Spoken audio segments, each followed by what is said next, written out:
we're in kind of a phase. We're in kind of a phase over the next couple months here where the development pace is a little slower than normal, and that is because very busy outside of game dev. But it's temporary, so in a few months it'll be back to normal, or I'll maybe be able to get a few days during the week to work on it. But as of now, it's pretty much only Saturdays, so we'll try to get as much done as we can today.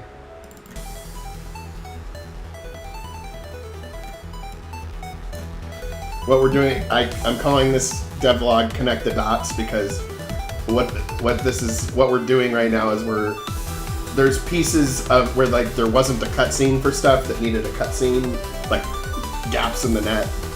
So we're connecting those dots as far as that goes.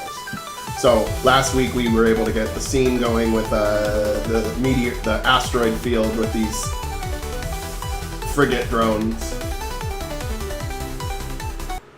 And I want to kind of review that scene again and see what it looks like.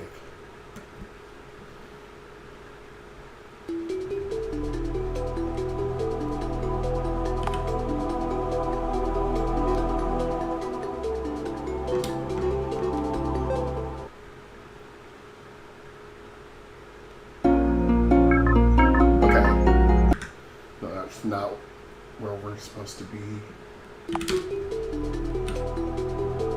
I want that save slot though, because that's what I have to build next.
Hey, what's up, Puru?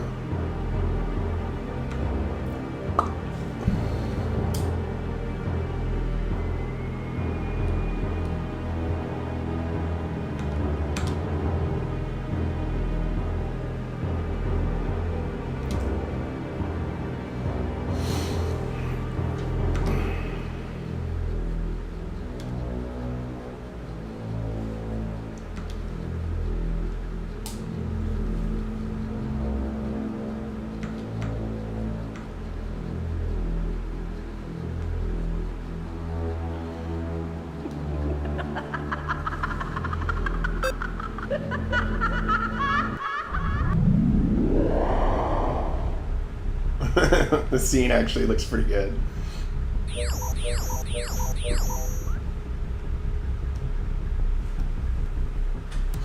It actually didn't look that bad. It's like when you're in the middle of building it and you're looking at it like 100 times, you're like, oh, does that look bad, or does that look okay? I thought it looked okay. Maybe a little dramatic, you know, like the ship, probably spinning your ship in a barrel roll and flying through them isn't the smartest way to go, but it looked kind of cool. I'm gonna look at it again.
I need some kind of music for the next scene, which is going to be...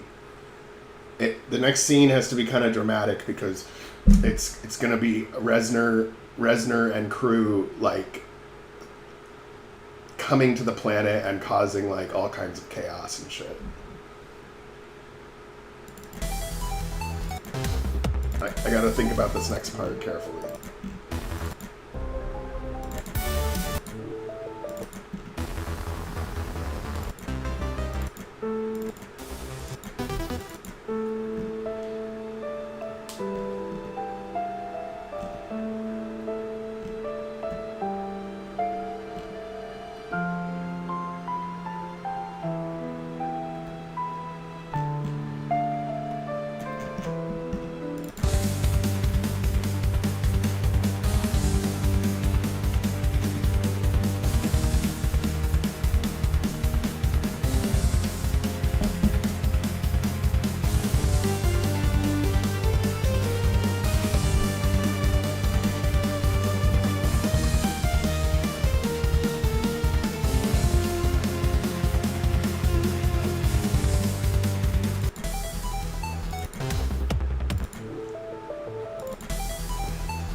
Console 28.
I'm doing some dialogue trimming here.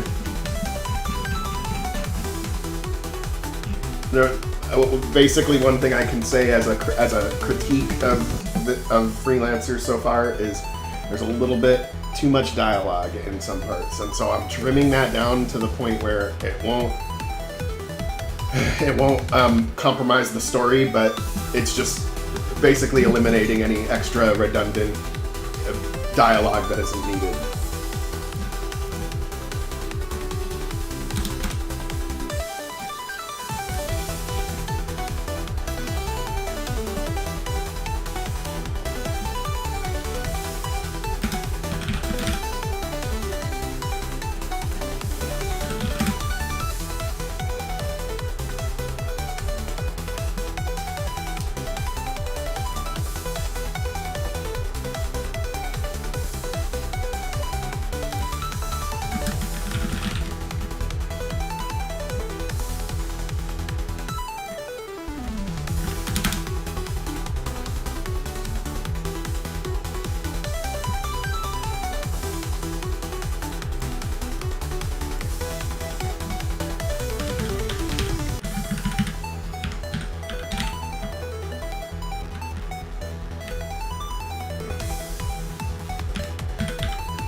I'm trying to make this a little more subtle.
I think that's better. That dialogue is better.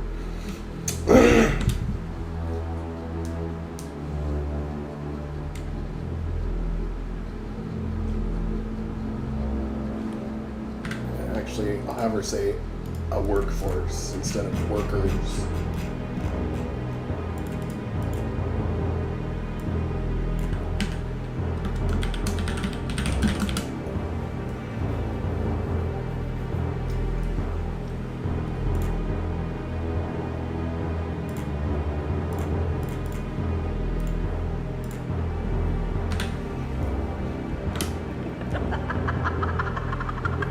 I love that maniacal laugh.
Now I gotta think of the crazy music that will happen when she crashes into the...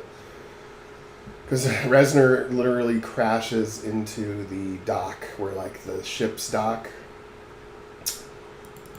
for a scene that happens later. So I want to make that really dramatic looking, and then that's also an excuse for why you can't land in the normal dock, like what I created in the beginning of the game, because before I started messing with it, Joel Eagle had the ship land outside the city. So for this part, I kind of want the ship to land outside the city, so I gotta come up with an excuse. And I think that's the best way to do it.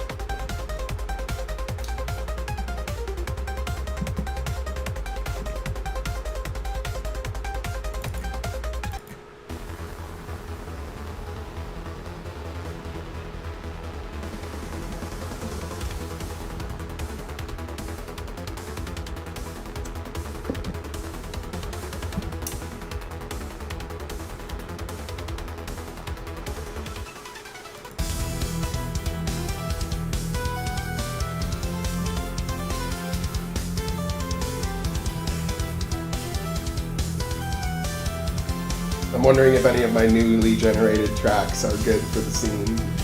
I'm thinking about it.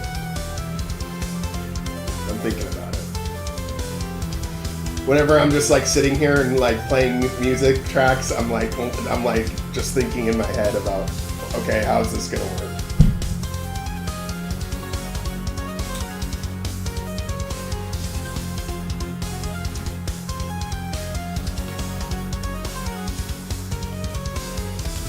Hey, what's up, Daydream Orca? How you doing?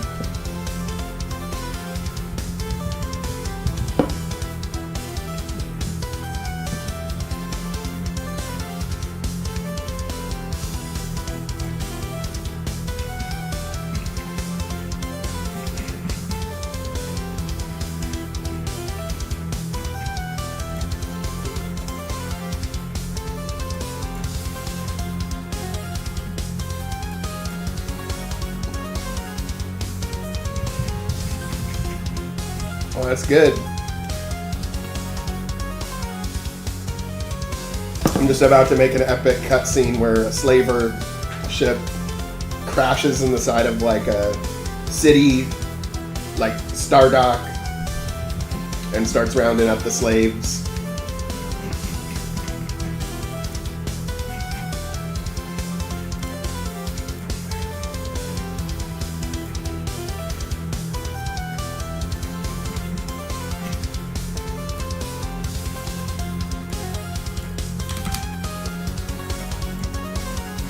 Yep. I gotta continuously update my cutscene game.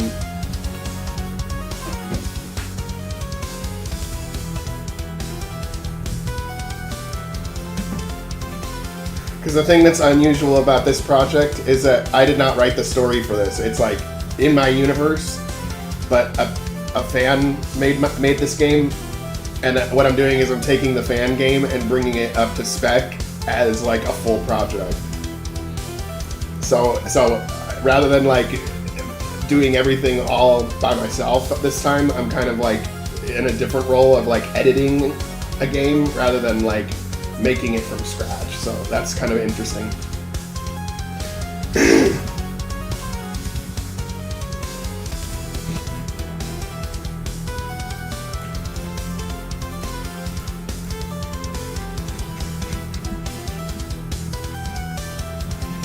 Yeah, no, I think it's going to be a really fun game, and what's cool is that it's a little different in the vibe, so it might appeal to different people. So it kind of strengthens the franchise, I think, when you've got diverse types of storytelling in the different episodes, because the episodes are not direct sequels or anything, so like you could play the games out of order and still understand it. You don't have to play like the first Starshift game to understand the next one. They're all kind of self-contained stories, but the bigger game is going to be more open world with more player choice and stuff. Which that game has been in development since 2018. So I make these prologue games that I can release quicker because they're more on Rails, but I can incorporate all of the like enhancements that I've done into the bigger game. So I'm actually developing both at once, so to speak. And again, there's the other side of it, which is like the game marketing side. So that's, most developers are not good at that side, including myself. So each of these episodes gives me a chance to launch again and try different things. So by the time I launch the bigger game, I'll probably have a good launch strategy that will make it more successful, hopefully.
Yeah, I think this track will work.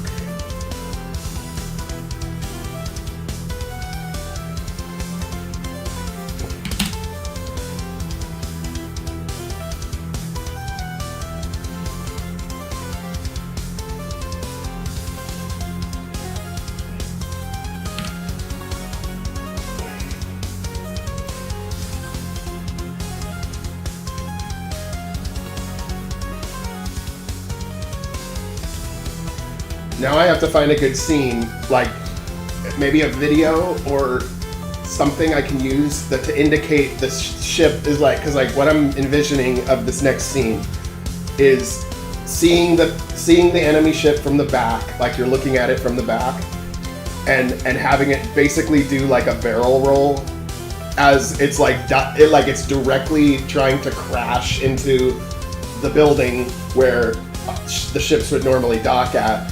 And these enemy ships have like a ram scoop on the front where they can open it up and then do their raids and collect slaves and stuff. So I want to make it like a really dramatic scene where she's crashing into something, and then people are like, ah, and panicking and shit. So let me. It sounds stupid when I say it, but it's gonna work. It's gonna be good. It's gonna be good.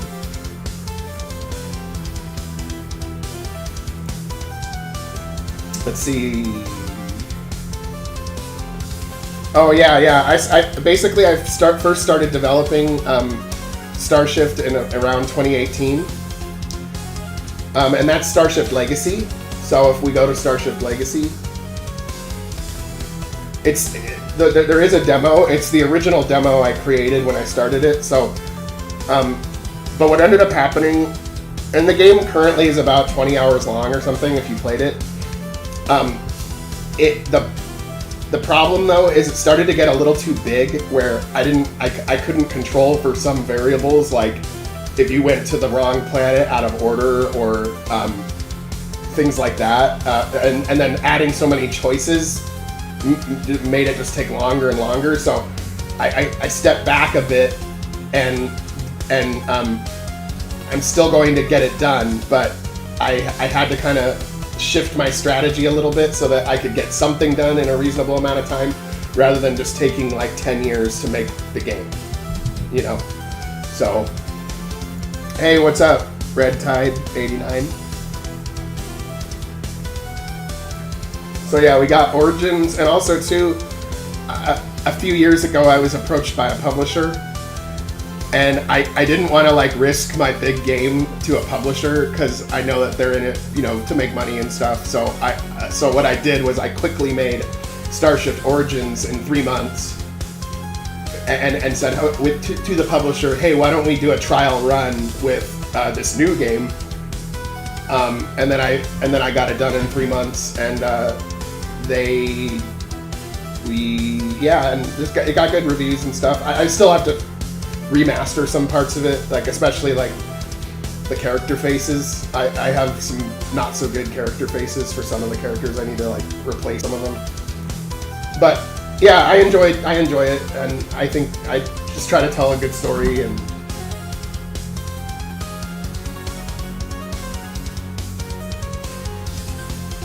one second.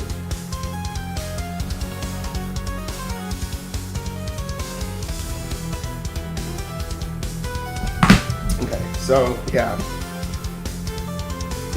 So Starshift Legacy is the biggest but the oldest. What I'm doing is, like, as I make new advancements with Rebellion and Freelancers, I'm gonna fold those into Legacy. It's actually gonna be pretty quick to fold that all in.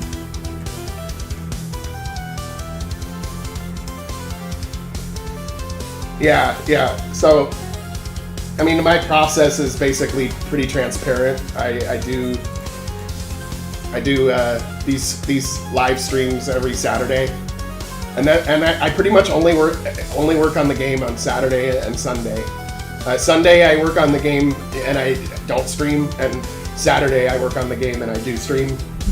And then I've been able to get a few projects done though, at least, like I've actually been able to ship, you know. So, and I'm gonna continue to work on this, and I think that it'll be a good game when it's done.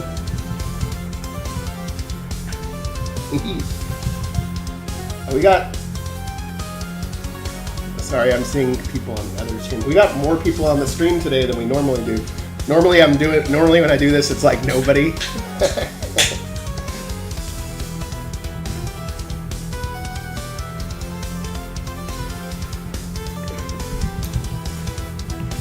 Let's see here.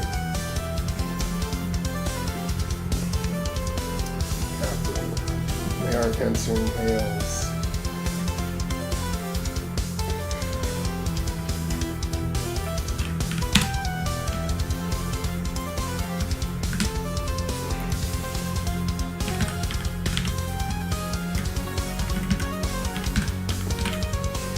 So yeah, like, I'm gonna do some major dialogue trimming here. So, Captain, they aren't answering hails. These are the monsters. And then, no.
Well, the key with dialogue, and again, I struggle with it too, because I have a very complex and convoluted story.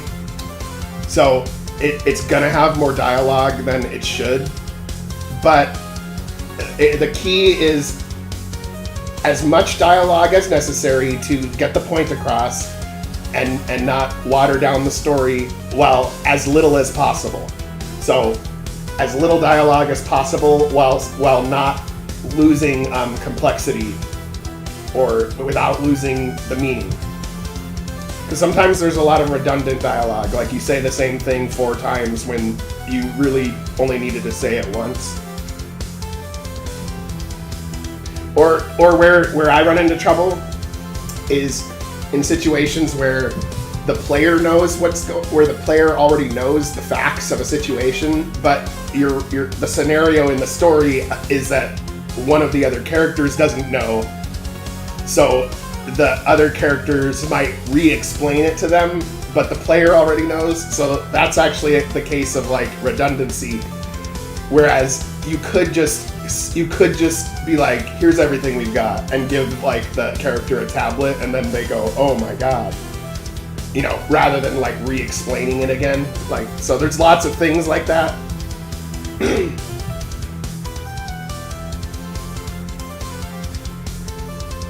Yeah. But there's little tricks around it. But in this case, almost all of this dialogue is not necessary in this exact scene. So I'm basically just gonna cut almost all of this out and then go, oh, they're heading for the planet, no, and then show the player without actually explaining to the player. You know? And then it'll be more exciting. Oh yeah, no, it's fun. I like talking about this shit, and it does. I eventually get back on task.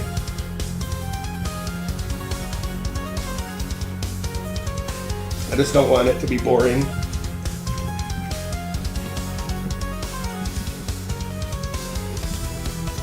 The worst thing that could happen is, hey man, I played your game and it was really boring.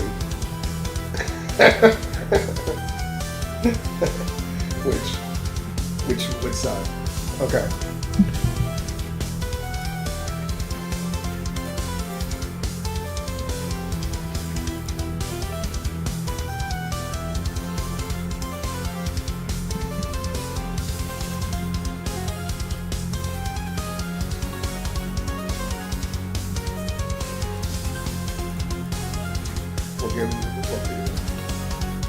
And I'm gonna build this cutscene in real time here, so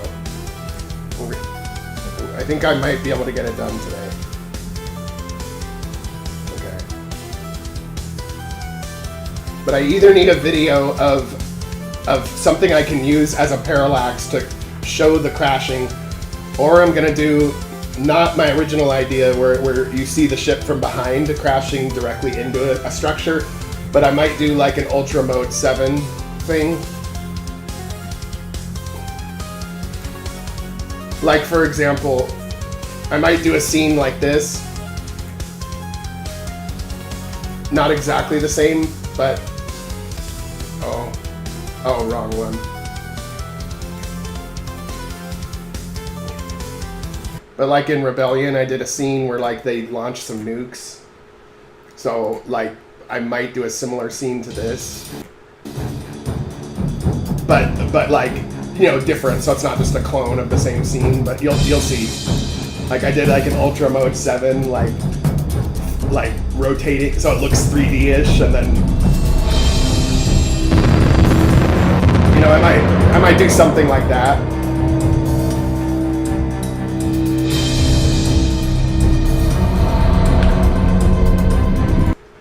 Yeah, so I'm trying to up my cutscene game for sure.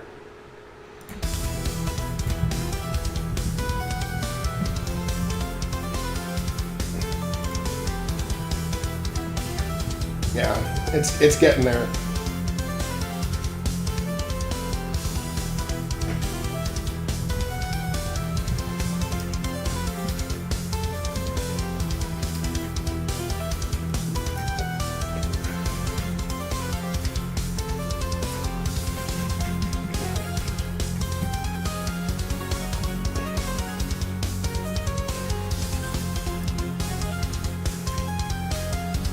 And the other thing that makes this one a little harder to pull off too is that Joel Ego made this story as an alien-centric story. So the humans are a part of it, but it's not about the humans. It's about these aliens. So we literally have to make all these aliens, like the sprites and stuff for all these aliens. Whereas I kind of was able to get away with it with the previous games a little more because they were more human-centric. But that's cool. I like making all the aliens. So.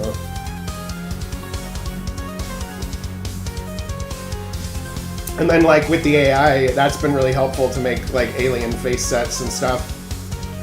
Because you can say, like, hey, give me a crocodile humanoid salamander creature with a purple mullet. And it can, like, you know, make whatever.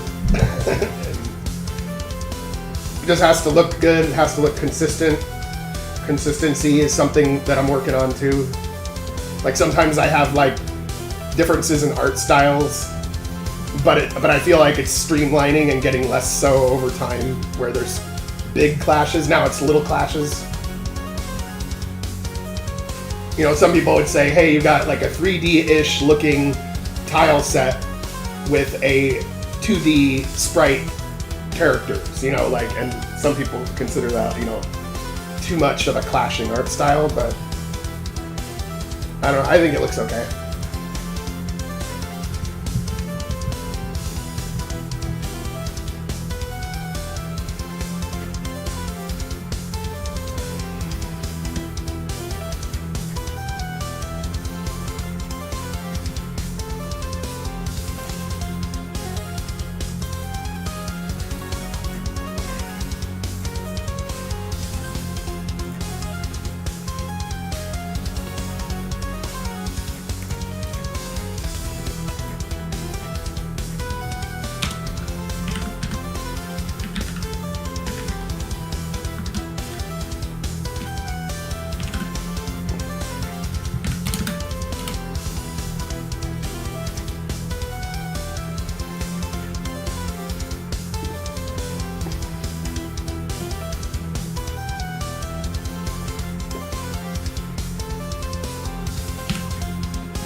Okay, I need to cut some of this into 2 scenes.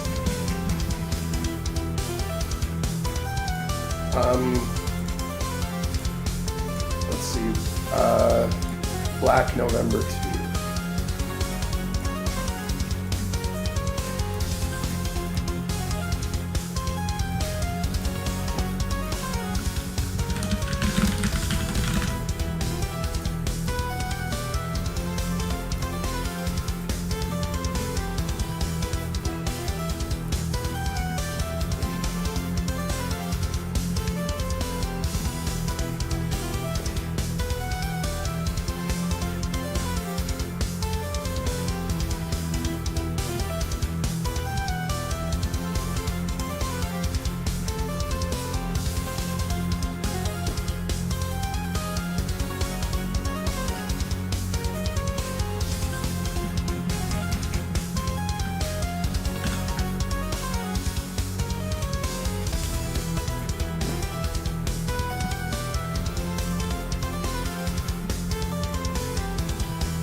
Yeah, no, that's cool, man. I typically stream for like 6 hours or 7 hours usually. Somehow I can do it. I just get into like the flow state and just start going.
Captain, they're heading for the planet.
There's not going to be a video that I can find.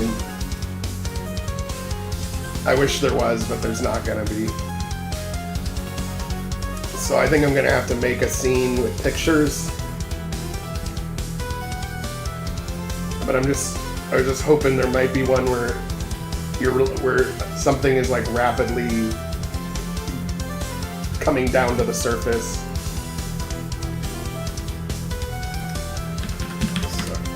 I have to take care of one detail on my other screen here.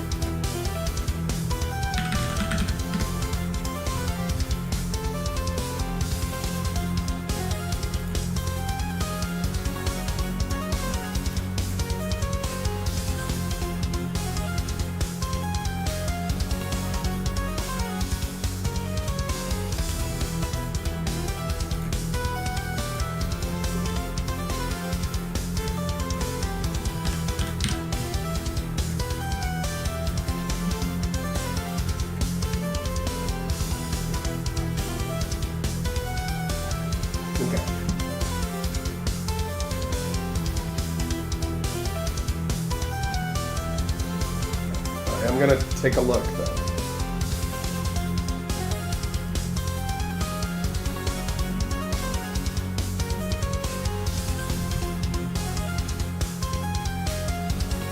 See, like,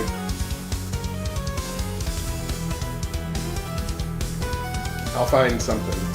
I'll figure something out. Okay.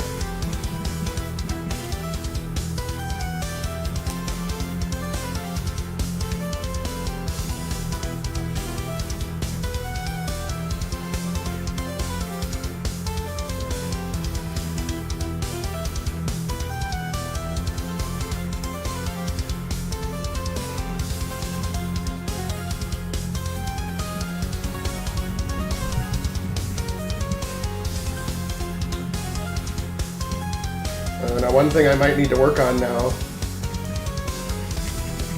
because it's at the point where something is crashing into the planet, is I probably have to start working on the world map of this planet.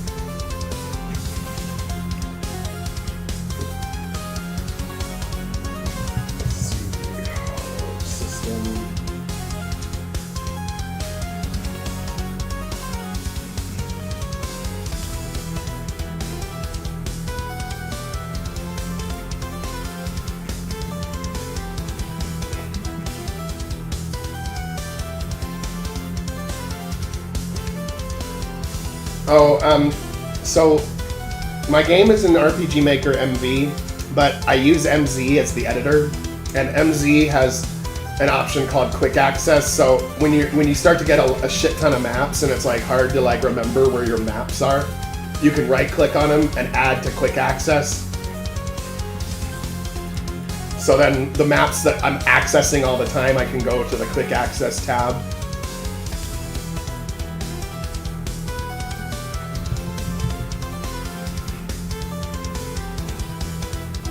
So even though my game is MV, I do use MZ as the editor because it doesn't crash as much. Like MV was starting to crash a lot when I try to save and stuff.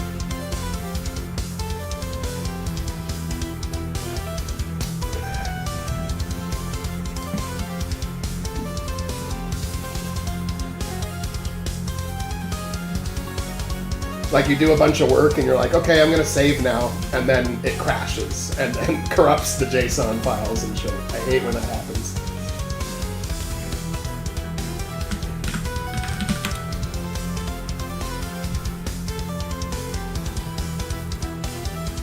There we go.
Yeah, they did. They did add that. It wasn't there at first, and then after a few updates, it was in there.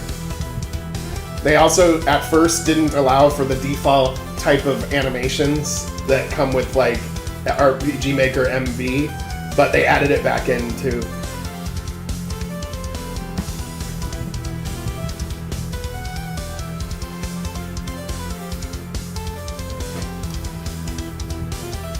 But yeah, I'm surprised it actually totally works just fine when you edit your MV project in MZ. Of course, most of the plugins aren't like cross-compatible, but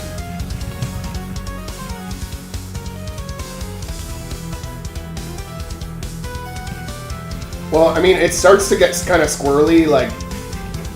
Because like I'm reaching the limitations of the engine in a lot of ways, so like I'm even surprised that my game is as stable as it is when you have 180, 190 plugins taped together, and then all of these Psychronic plugins that I made are made with AI, so that's stacking another layer of crap on top. But it's running okay. It runs okay. Oh, and one plugin I made was GIF animation, so I can just put straight GIFs as animations now, so I can have bigger animations than the 192 by 192.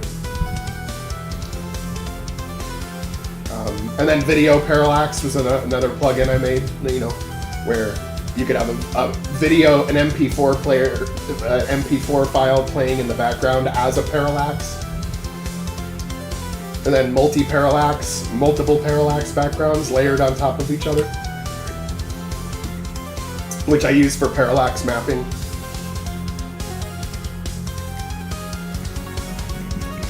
Okay, I gotta redo this planet. This planet is like very underdeveloped. Oh, okay, no, that's cool. Yeah, I'm not a programmer by trade. Like I kind of can read code and kind of like move it around, but I can kind of glue and tape things together. But I'm not. But if I had like a blank sheet and somebody said write a program that does this, I'd have a really hard time. But if I'm reading code, I can see something and go, oh yeah, that's the part of the code that's calculating the circle and the dot inside the circle. Okay, I get what it's doing. but when I have to abstract, think about it in my head, and just write it, it's very difficult. So that's why the AI has been really helpful, because I can actually get useful code, and then I know where the AI is fucking up, and I can say, no, here's where you're fucking up, or I can manually fix those parts and actually get something done. So I'm making a lot more plugins too, like more of them are coming. It's getting interesting.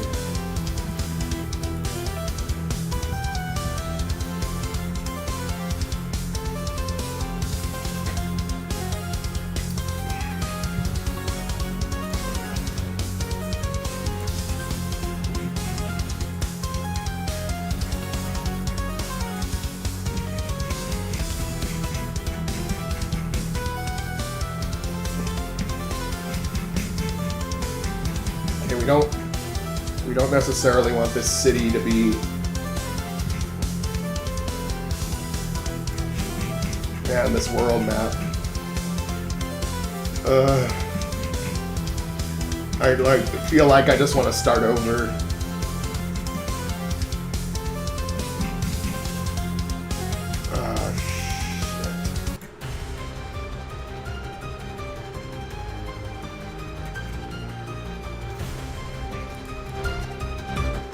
I think I'm gonna have to start over on this planet, this world map.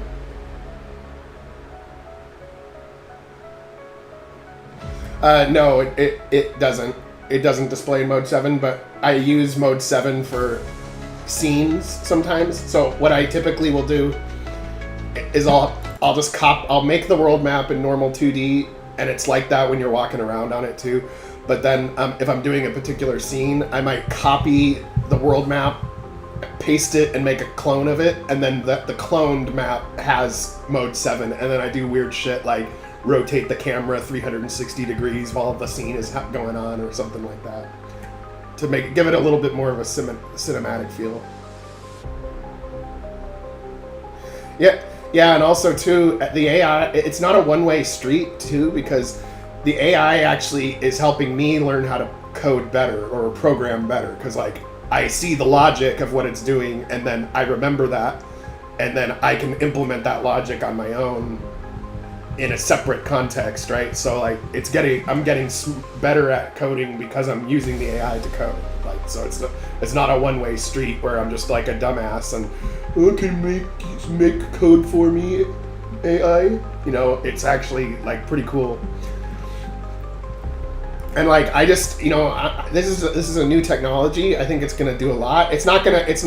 I don't think it's gonna like be as crazy as people say so, as far as like totally changing everything about society. But I think it's the equivalent of like the Industrial Revolution or the printing press or the calculator or computers or like you know, graphic design software, you know, like things that came out that changed a lot, but some things change a lot and some things remain the same. So I intend to not fall behind. I'm kind of an early adopter. I'm gonna stay involved to try to leverage the tools available to me, and I'm not gonna fall behind. I think that the people who are like anti-AI right now are gonna be like the next old people that fall behind, like, you know, like the grandma that doesn't know how to use the TV remote or the internet or whatever. Because like if you don't use the tools, then as they keep advancing, you're gonna fall further and further behind. And I mean, that's my opinion, but because I get attacked about the AI shit all the time, but I think it's just temporary. I think eventually it just takes time for people to adapt to change. And I'm like one of those people that I adapt extremely quickly to change without a problem. Like, change is fine. But not everybody's in that boat, so.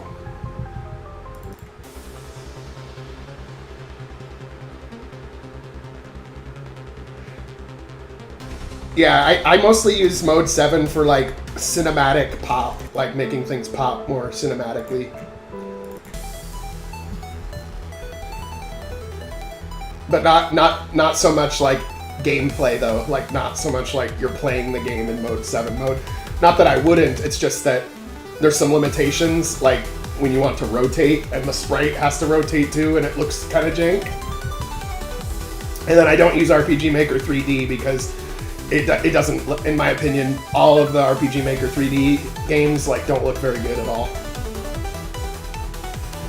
Yeah. So I need to redo this world map. This is just, I just can't. And there's not really much on it, so I'm just gonna start over.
I'm just shooting from the hip here, but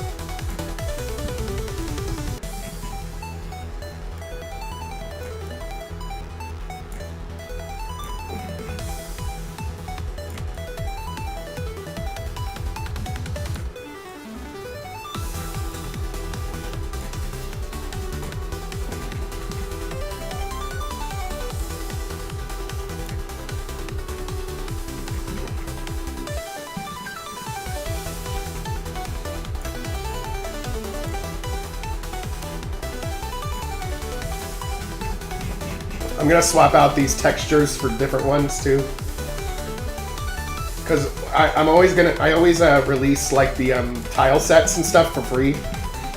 So I have an Ahiri. That's the name of this planet. Ahiri, or Ahiri. It's hard to pronounce sometimes.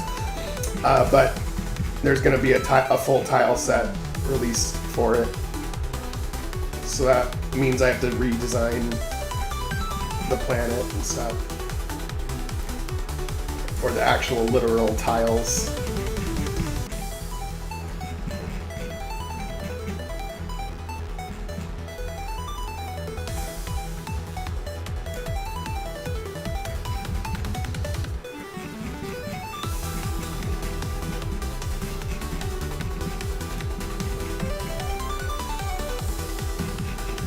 Yeah, and even though I can make some decent maps too, I actually don't like doing mapping. It's like one of my least favorite parts. I like making the cutscenes. That's what I like doing the most.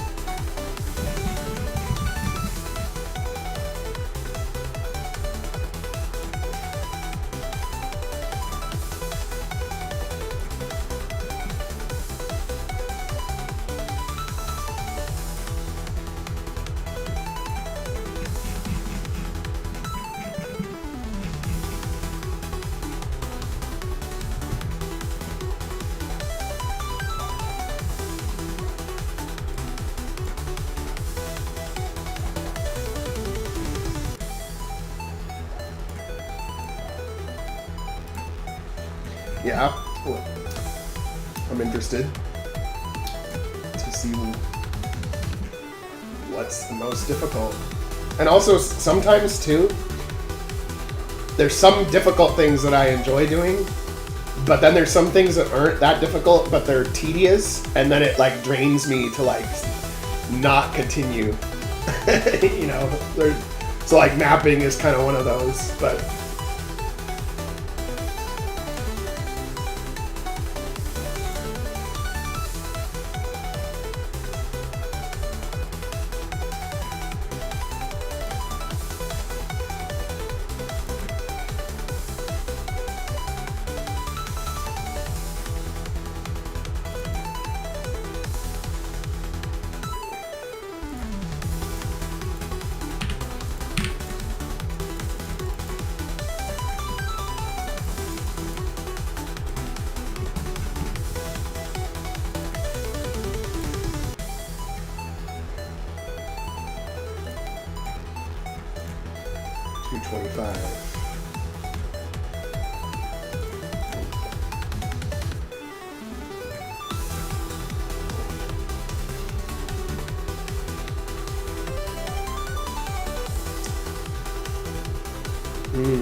And you're saying that writing is the most difficult or the least difficult?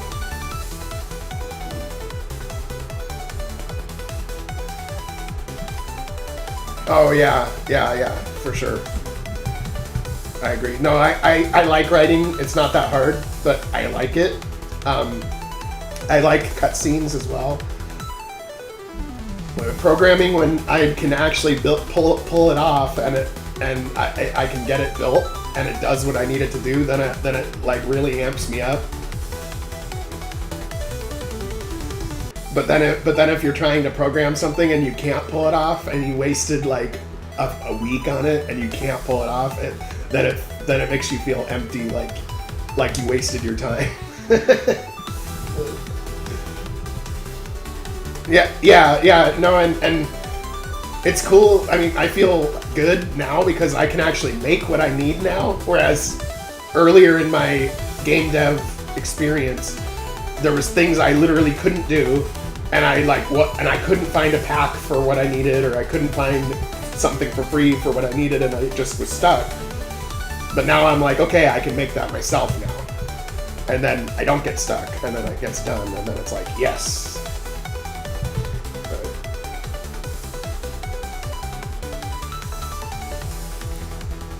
Yeah, and to be fair, most people actually don't finish. Most people don't actually get their project finished. And my stuff isn't without its flaws either. I still have stuff I need to improve on for sure. And I do over time, especially with feedback, like, because people play your project differently than you do.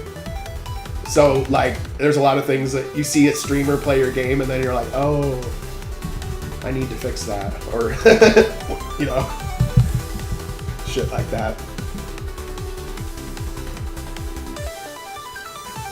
Okay, so I need to make. Okay, first, let's focus on one thing at a time here. Okay, so ground tiles, Interstellar Society A2.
place these tiles.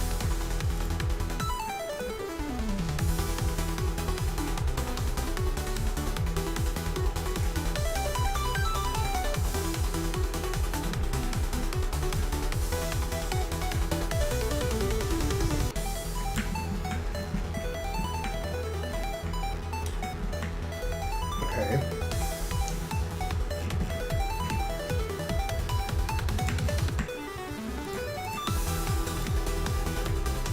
I'm also going to need to mess with the water tiles. Okay, I already have one for the Ahiri.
Oh.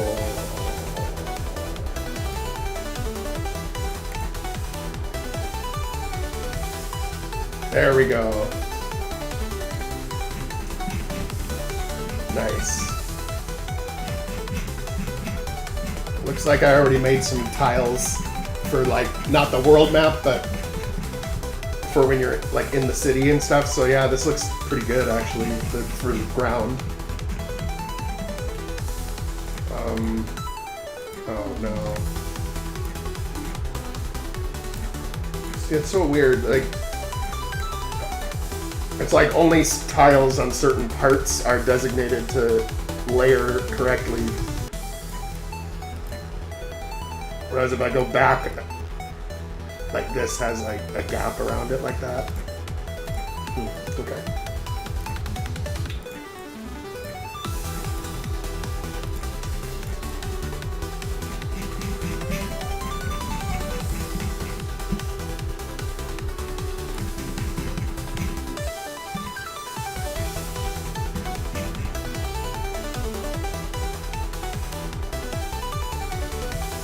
No, what it is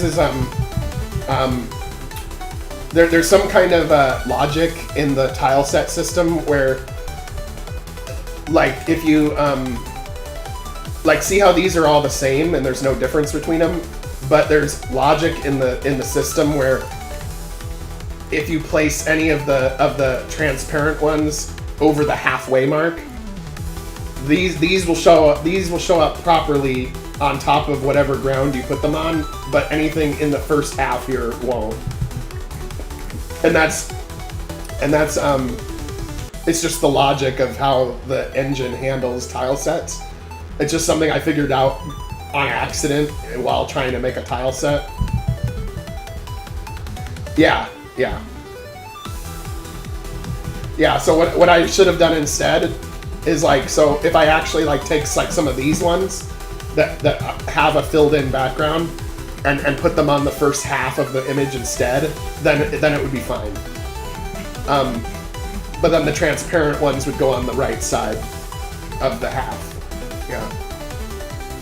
It's stupid. It's just like an arbitrary thing rpgmaker does in how it handles the tile set. No, I haven't found any documentation for it. I just intuitively figured it out by going, oh, why is that one working and that one isn't? And that was the pattern.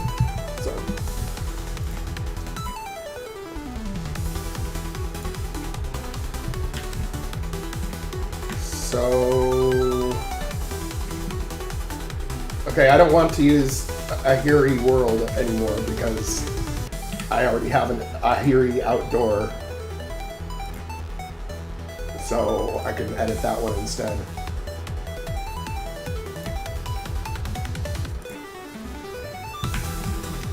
And this was the new surface I came up with. So I think I can actually add some nice patches of different ground.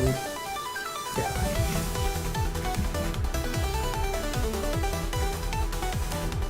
I'm gonna do shit like this.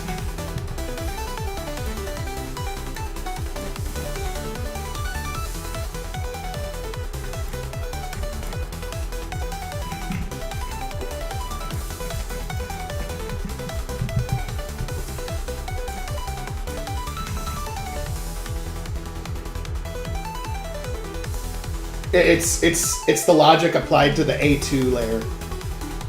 And the same, there's also similar logic for the A1 layer where there's like water and like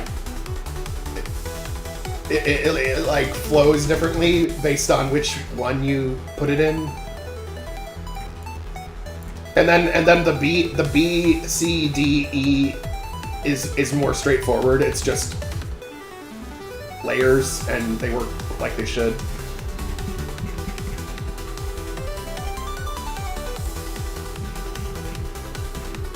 Oh yeah, I could see it looking like Yoshi. We could fix that.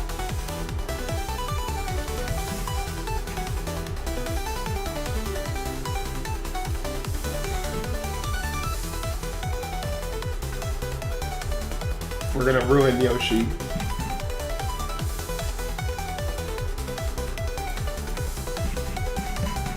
We're gonna give Yoshi massive tumors.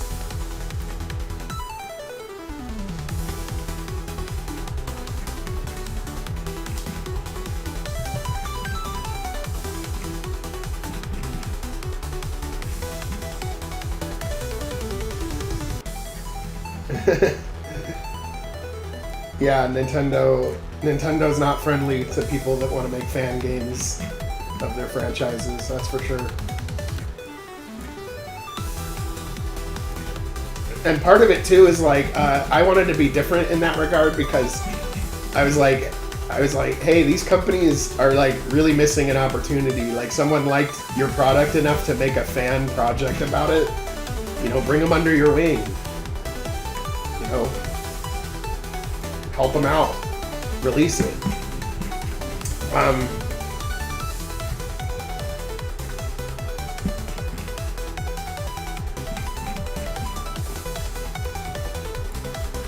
Yeah, I have kind of a bone to pick with the way that copyright shit works. I think it's a little too strict. And it's basically set up in a way that it really benefits like really larger companies and not really the little guy for sure. And a lot of artists too kind of have fallen for it, where they do things in a way that makes it so no one's gonna find their art.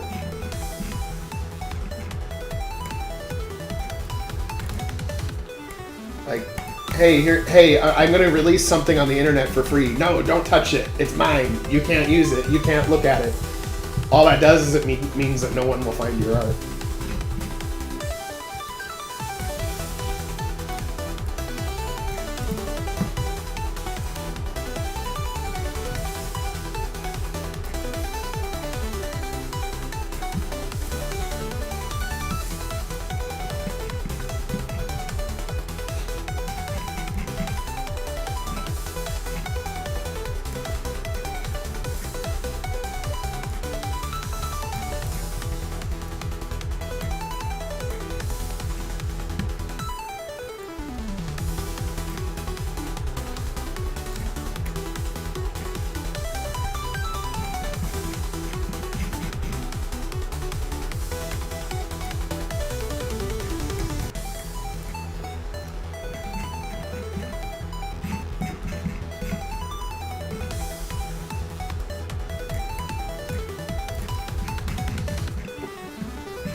I think I gotta make a slightly different city than this, but I'm not really gonna worry about it right now.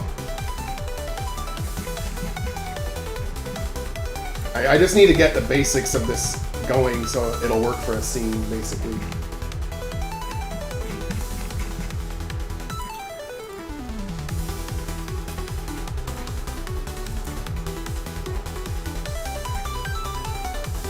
I think I gotta get...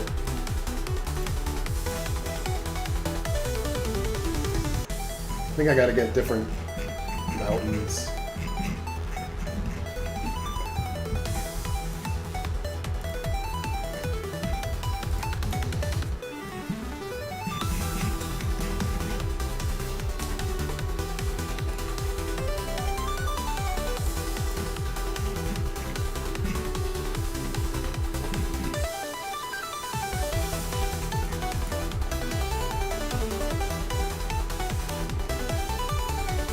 Okay, what layer is that with the cities and stuff? Cities and layer B. Okay, layer B is also an important layer. Futuristic world pack.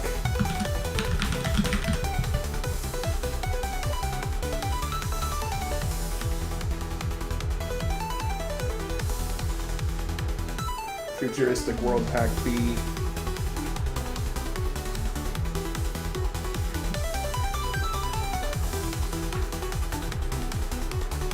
Futuristic world pack B.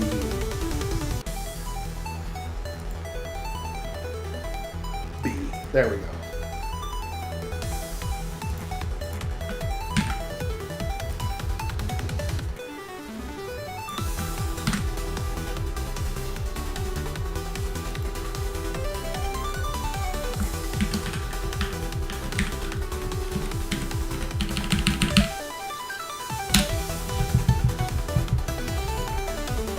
World Pack B. Now we can start this with a clean slate.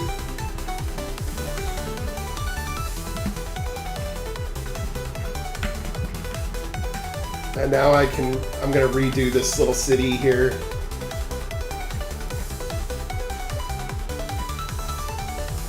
I can maybe do it pretty quick, actually. I've already made like parallax backgrounds of the city, so I think I can just compress it down and it'll look fine.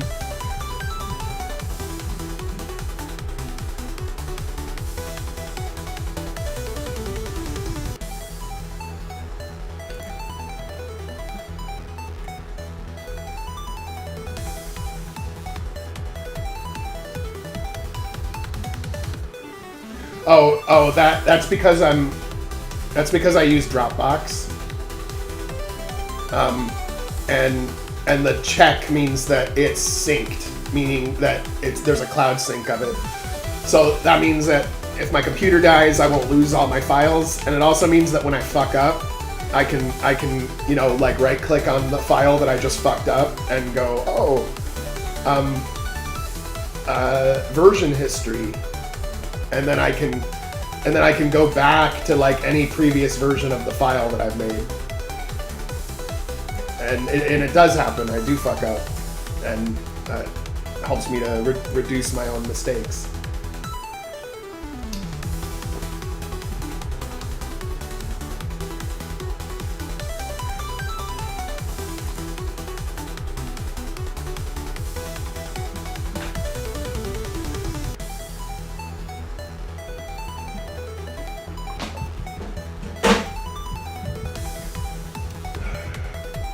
Okay, so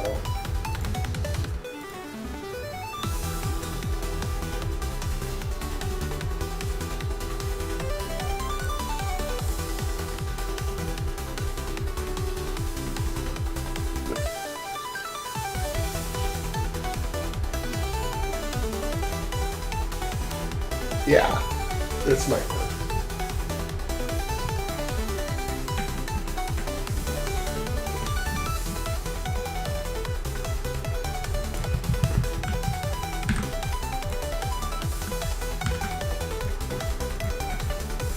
I'm basically doing like a really quick hatchet job on this.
Like, I'm just totally half-assing it, but it doesn't look that bad.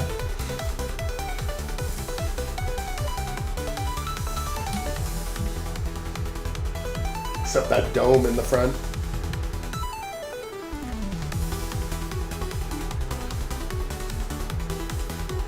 I know, dude. Like, I can't find shit for sci-fi. Like, so, but that's where I feel like that's where my niche is. My niche is because there's so few sci-fis out there, especially like 2D RPG sci-fis.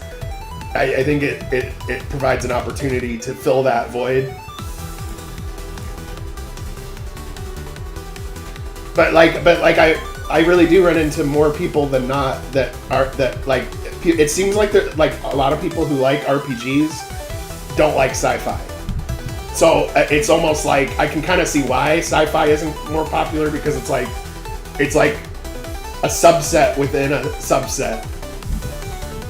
Like, most people who like RPGs for some reason really are really like cracked out on like the medieval setting. So like most games are the medieval setting or high fantasy setting.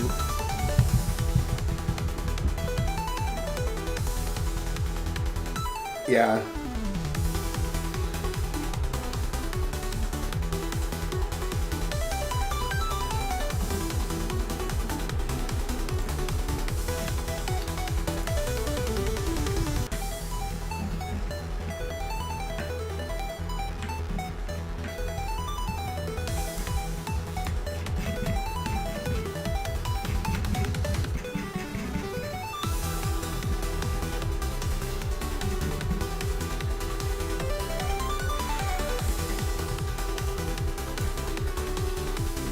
Yeah, no, and there is some of that, Guru.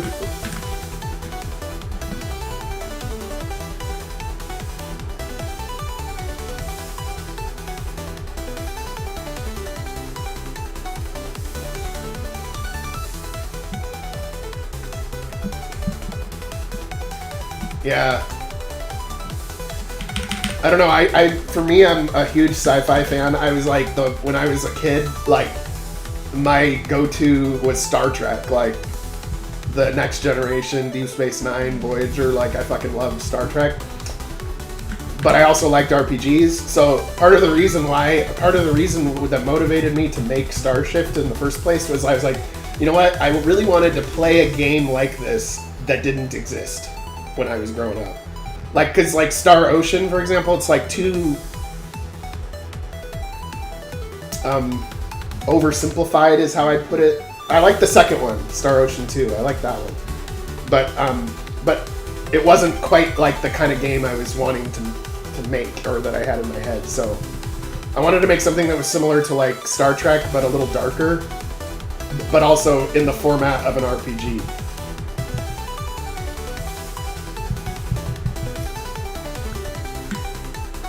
Yeah, no, I always liked the mechs too. Like, whenever games had mechs, I love those.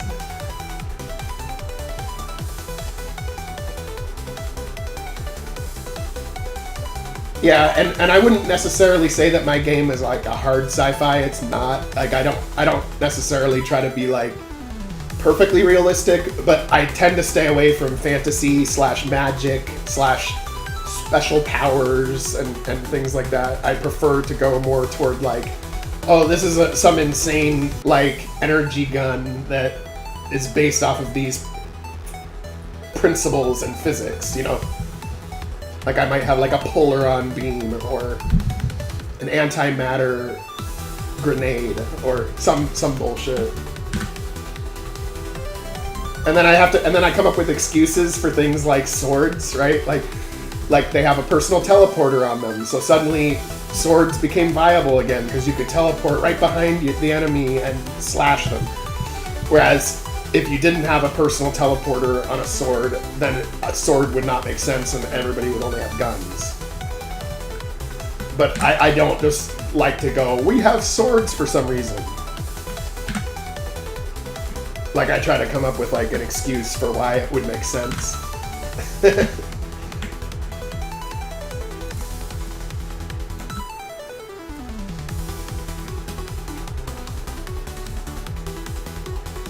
Yeah, space magic. The Force.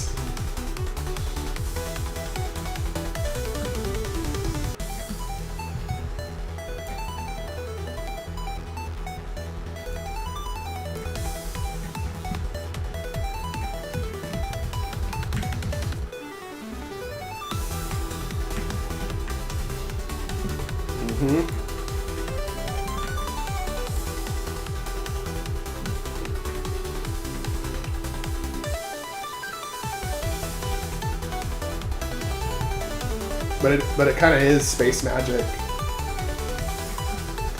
Yeah, Star Wars is a really good example of sci-fantasy. Like, it's basically a fantasy set in a space setting. It doesn't try to be like plausible or realistic or whatever.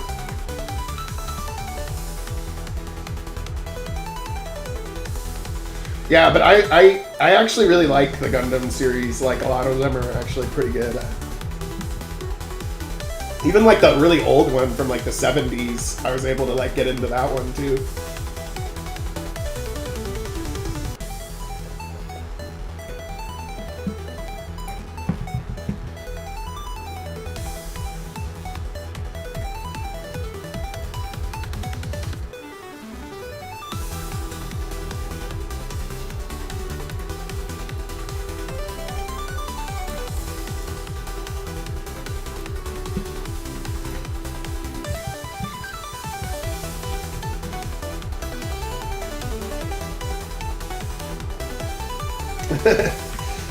Yeah, no, I like all the mech stuff too.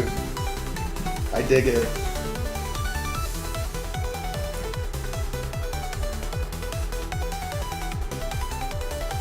But usually they have like a pretty good story with the Gundams. I mean, it's usually the same story pretty much each time.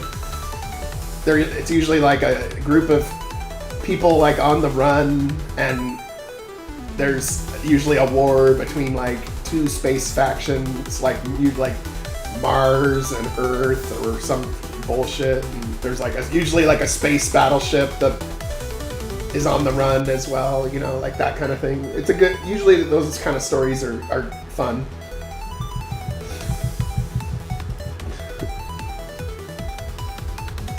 Yeah. Yeah, no, and what they do with the Gundam series too is like they include all the like the like political shit and stuff, like, so it kind of feels like a good story, like a real, like a, like they're, it's a realistic society, so to speak.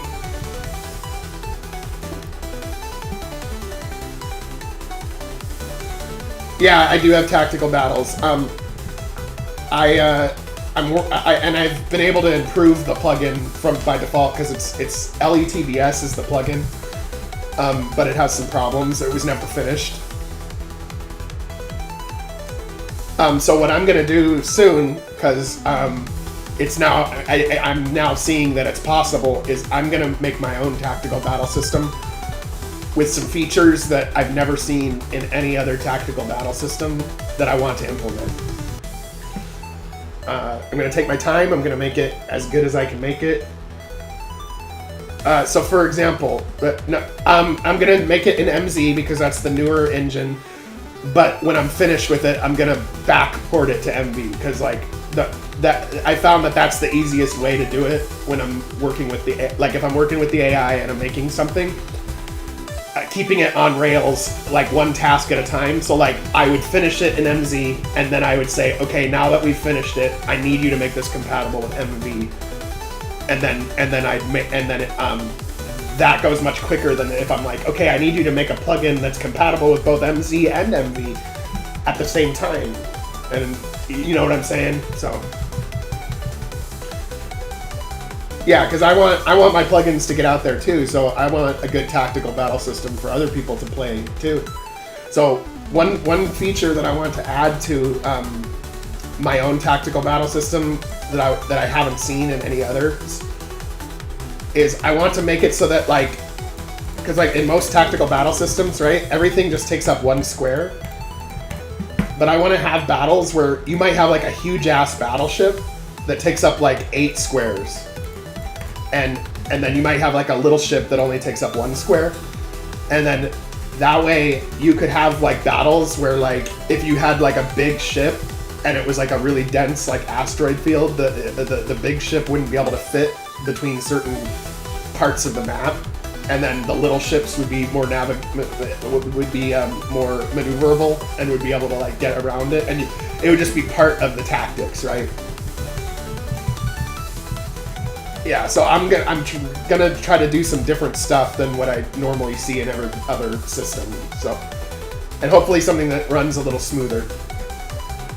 There's a little bit of jank in the LETBS that I'm using.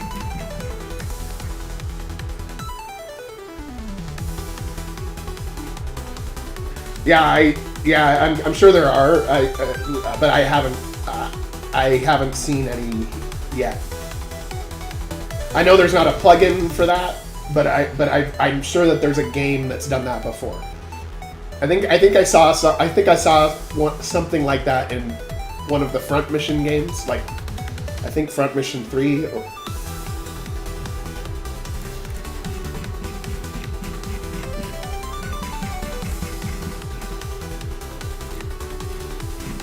But and then one thing I want to do too is have little. I actually want it to be kind of like Front Mission 3, where you get like where you have the tactical battles, and then when they do their attack, you see like a little mini cutscene of like pew pew pew pew, and then like a ship taking damage and stuff. Like I think it would make it look really cool, but without taking too long for each move, right? So really quick, but like it would make it some more cinematic.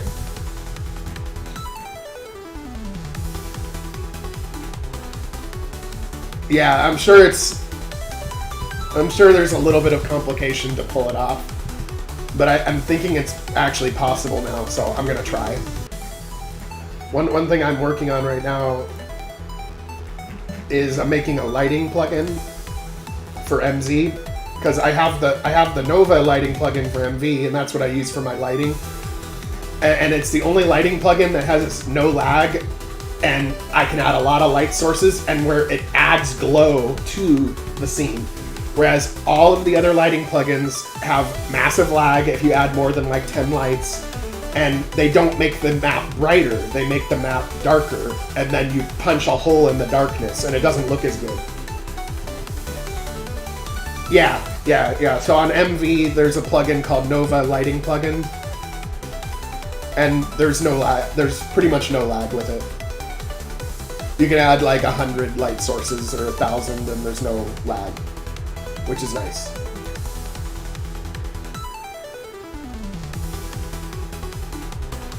Yeah, I have performance issues too sometimes, mostly in larger maps where I have multiple parallel events. rpgmaker can only do like a few parallel events before it just lags out. Like where I run into trouble is if I'm like, oh, the city is on fire, and I want to make like all these little flames, but each flame is a parallel event, and then it just lags after like 10 flames.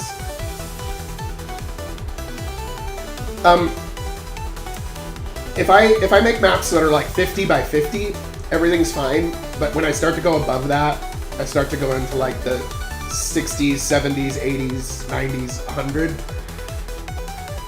Then it starts to get a little more janky. Yeah, I much prefer to have many smaller maps than one big map. For multiple reasons. A, smaller maps don't lag as much. Also, at the same time, you can have more diversity in your tile sets, because these tile sets are so limited, B, C, D, and E.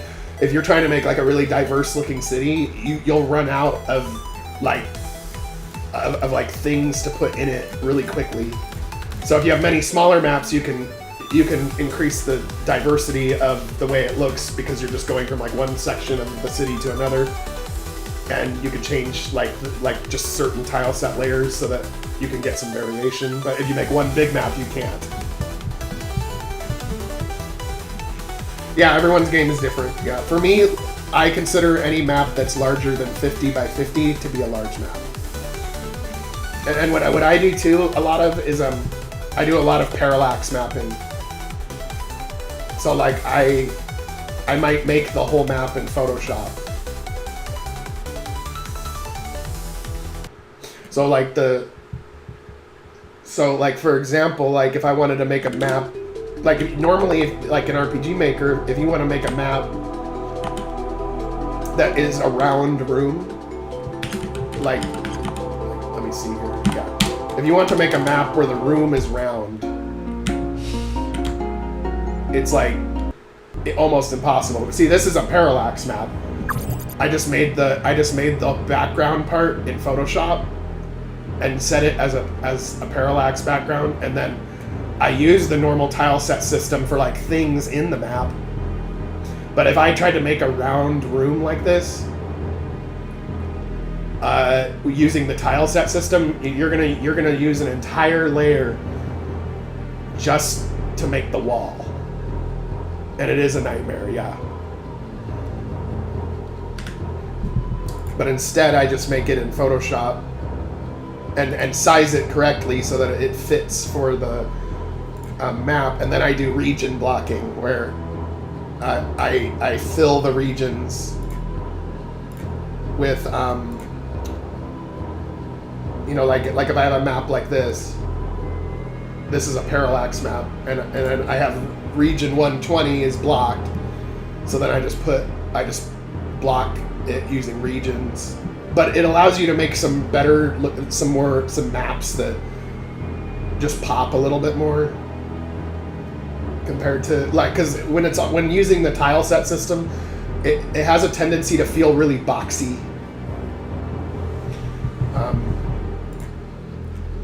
And I'm kind of trying to get away from that boxy look, and I'm still learning, right? Like I'm just like one dipshit trying to like learn more, and I'm getting there, but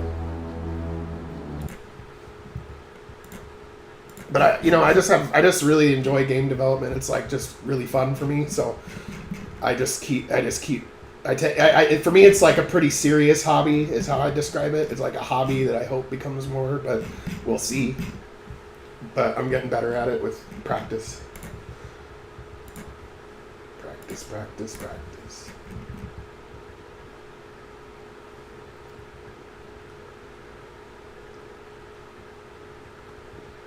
No, that's cool. Yeah, I use parallax maps all the time now. Like, I'm convinced.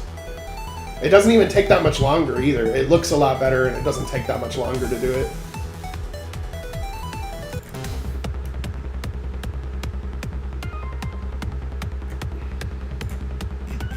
Okay.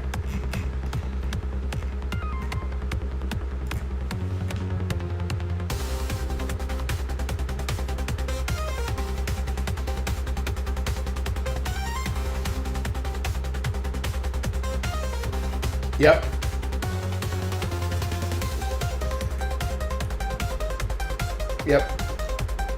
And I have a multi-parallax plugin, so I use that all the time too, where I have a base layer, I have the layer behind that base layer where it's like if you're warp drive, if you're like in a ship and the stars are flying by, right? And then the ship itself, and then something above, it's nice to be able to layer those parallaxes.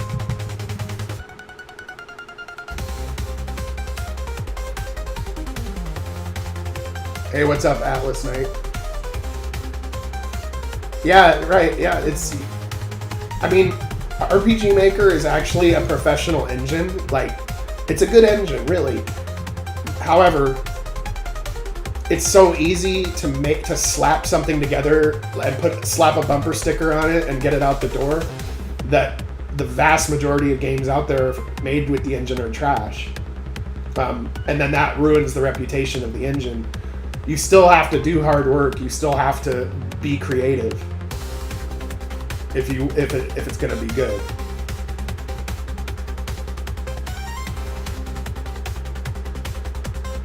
Yeah, true.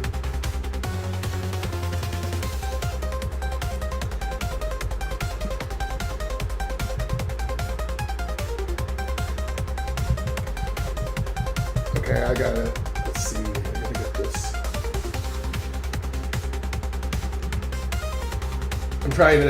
I'm basically trying to ramshackle together a building in the front here to cover this dome.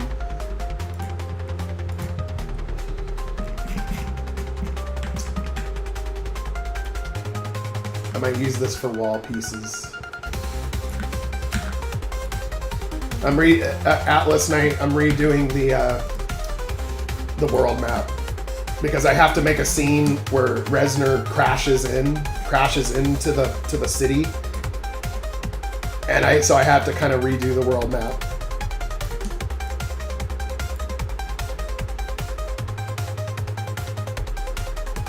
Yeah, yep, exactly. I know that feeling. Red Tide.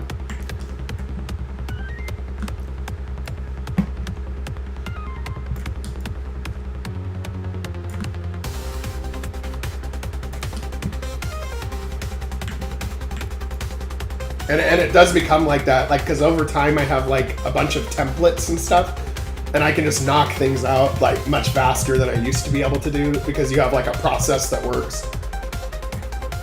And you have like, you know, a rough scaffolding that you can like quickly adapt and turn into something else.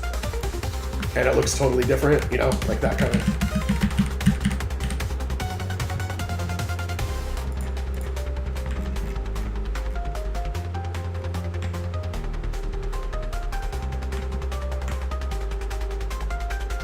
Hey, what's up? Daydream work it. Yeah, no, this is kind of an unusual stream because normally when I do these devlogs, it's like 0 people usually. But then sometimes there's people and it makes it more fun. But I don't expect anybody to find my devlogs that interesting. I do it kind of too for my own good because sometimes I forget what I did to figure something out or whatever, and if I have something to go back to, or if I forget something I did, I can actually like go back and find out how I did it.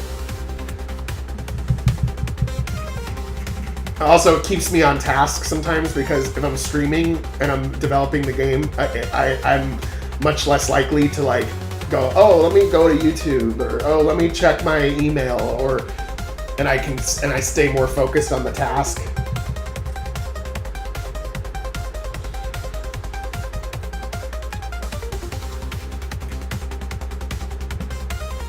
Yeah, and also too, if anybody finds any of my techniques useful, I love to share it, right? So.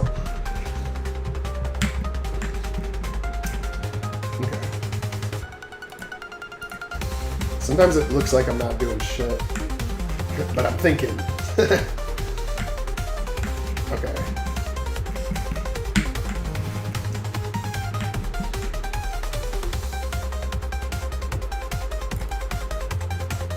Let me cut this. Yeah, I mean, right now I'm doing the technique I like to refer to as Photoshop Chop Shop. It's like my main technique for making graphics and stuff. Photoshop Chop Shop.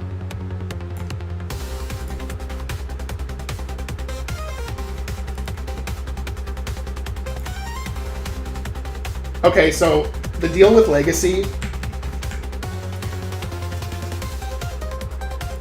Yeah, no, so I'm not spoiling anything by saying this, but part of Starshift as a story is it's got a convoluted time travel story. So time travel is usually a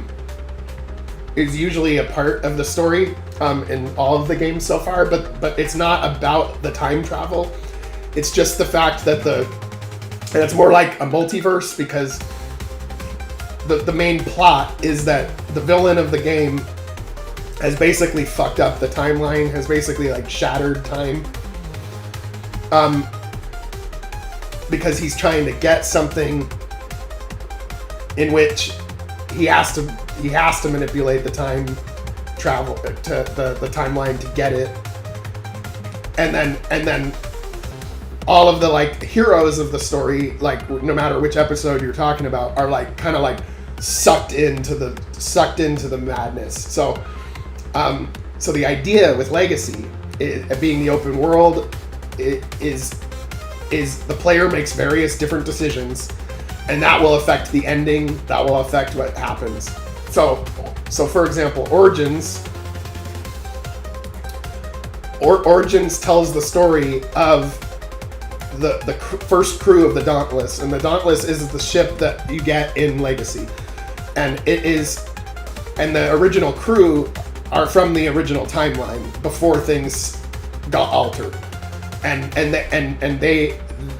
they were kind of like, what the fuck happened, because their whole world changed because of the actions of the villain.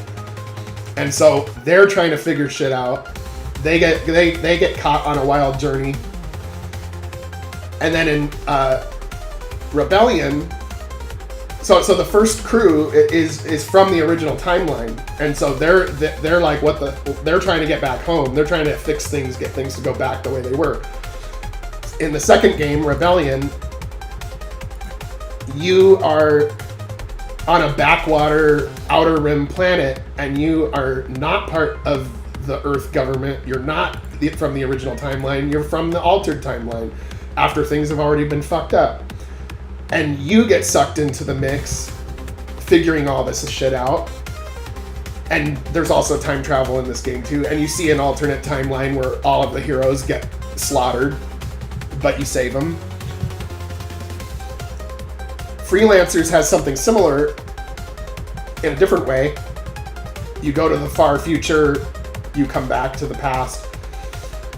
So what's going to happen in Legacy is going to be where the nexus of all of it comes together. And you have all these different factions that have been sucked into the conflict, and it's going to be up to the player as far as what happens. So in Legacy, you start out as an officer working for the villain, and you get sucked into the conflict, but you're the player and you have all these choices to make, and you're not really sure what the right decision is. And then Legacy will kind of be like the final showdown, where it all comes together. And at the end of that game, you're going to have a number of endings based on what you did as the player. So if you get 3 different streamers or 3 different people playing the game, they might get 3 different results. And the idea is to open up. The idea behind this is to open up the franchise. So the fact that we're going with a time has been shattered storyline means that there's a lot of opportunities to tell different stories that don't necessarily conflict with each other, even if there's a contradiction in it. You can chalk it up to an alternate timeline or a split or something like that. And what I'm going to go for with Legacy is, the idea is kind of like to go for like a space Suikoden. You're going to have a base of operations. You're going to have like worlds that are on your side. And based on your decisions, different things happen, and you're trying to fight this larger enemy who's been manipulating the timeline for quite some time. And the villain, Director Kern, he is a former human. There was an assassination attempt on him. His consciousness was transferred into an android body. So he's an android who was formerly human. And then these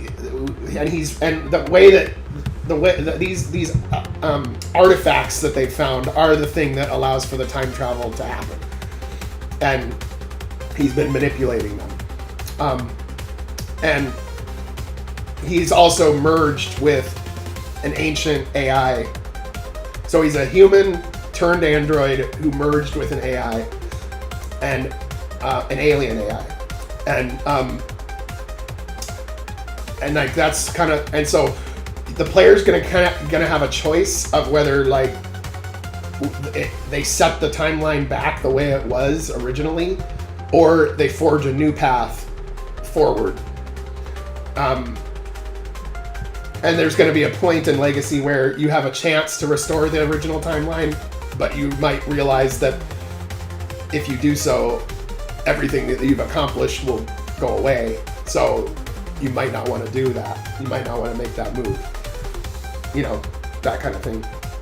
So I don't know if that makes sense, but that's like the rough idea I'm going for.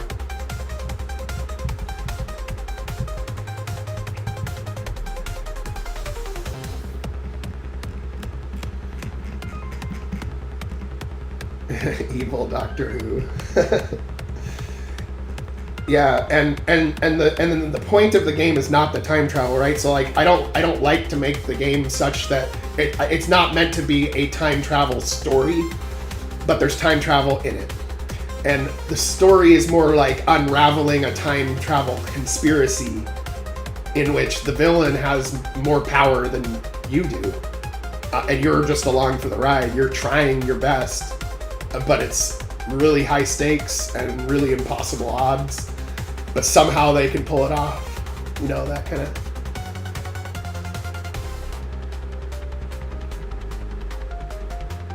Yeah, I don't know. What would you do? I don't know.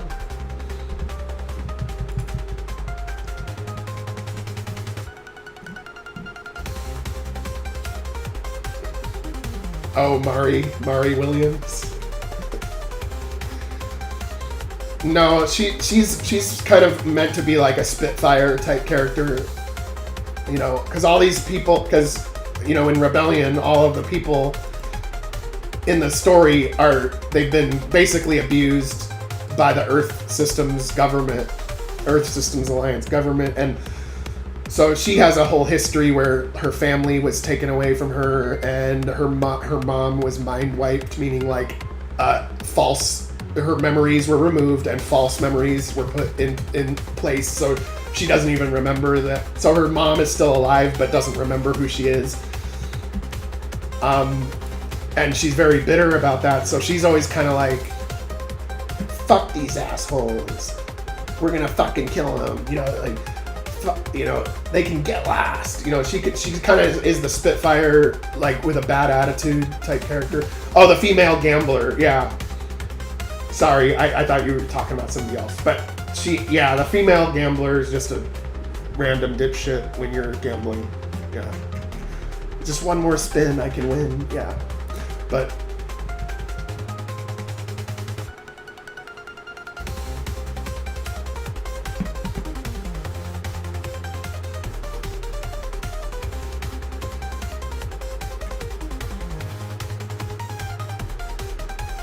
Oh yeah, what's that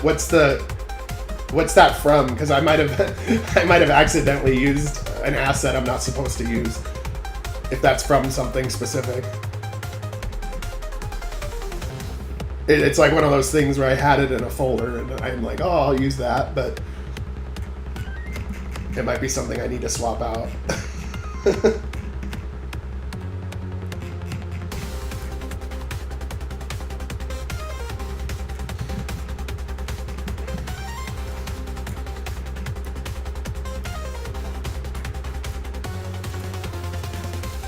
Why do these just cluster up like this? They're supposed to...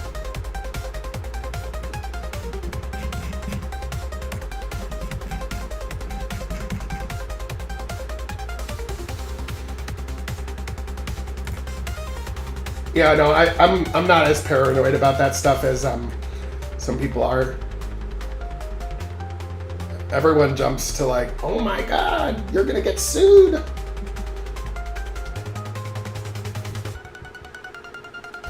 Oh, okay.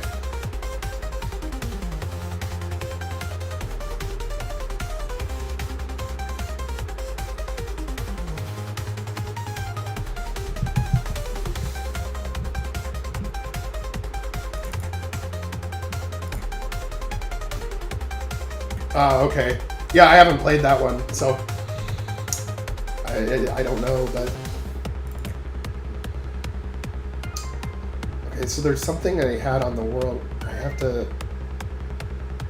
get... There we go.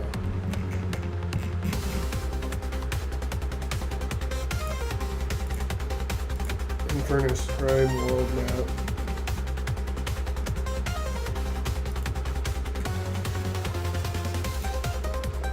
Yeah, I need something like this.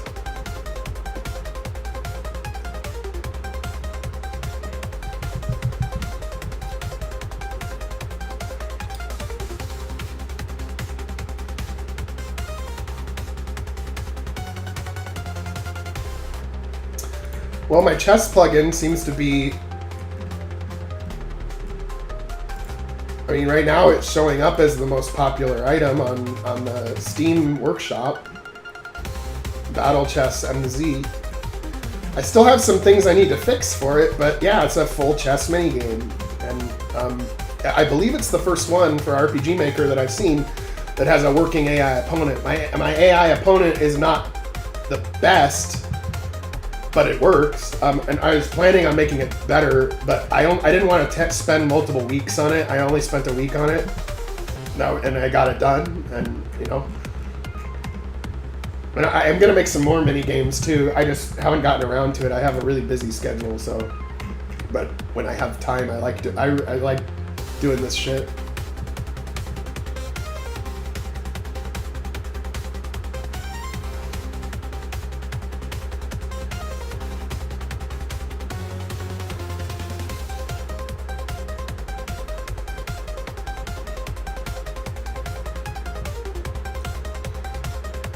Well, yeah, and there's going to be some of that when it comes to the plot, right? Because I'm trying to make a really interesting plot, right? So,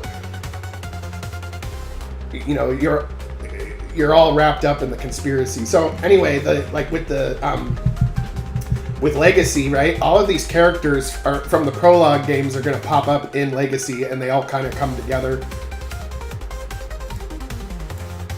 But it's going to be like, but the idea is going to be kind of like Suikoden in space.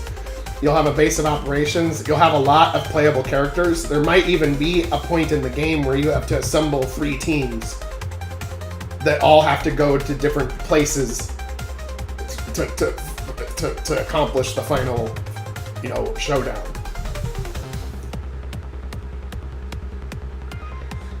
Yeah, well, yeah, like in Rebellion, the final boss was basically Director Kern's remote desktop session, you know.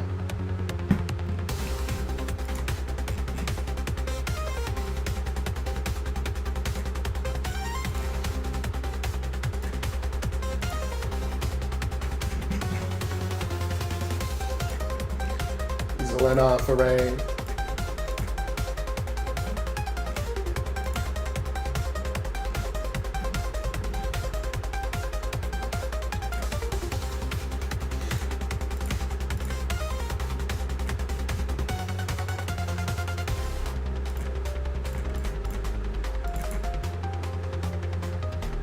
Director Kern's remote desktop session.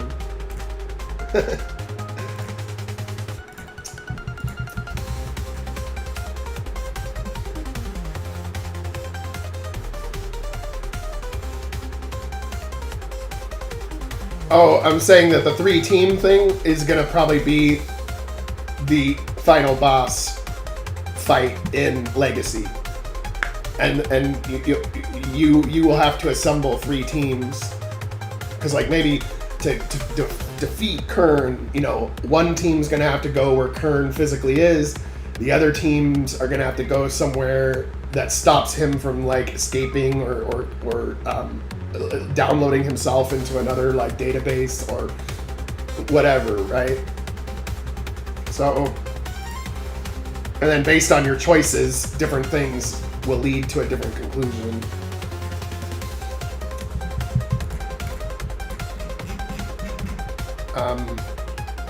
Let's see, what was I doing with this?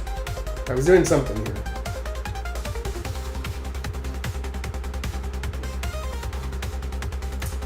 Oh, Infernus world map. Okay, yeah, I know what I need to do now. Okay.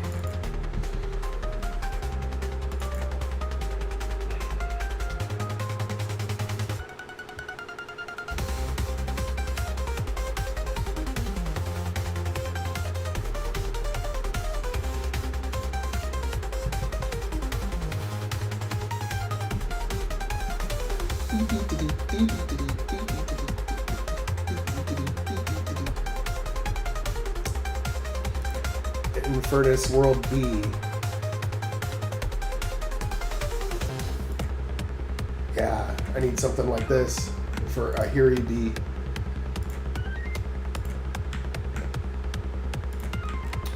These type of mountains.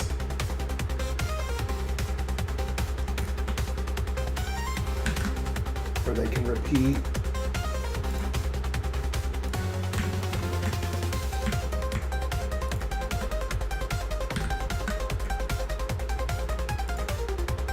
Yeah, I can just do a straight swap.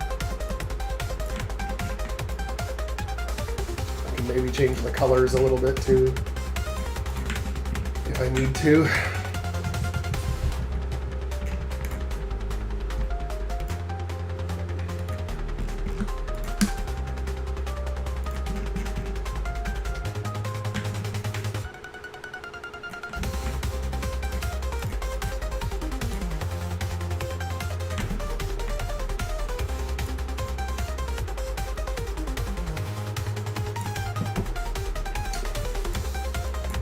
Need to desaturate a little bit.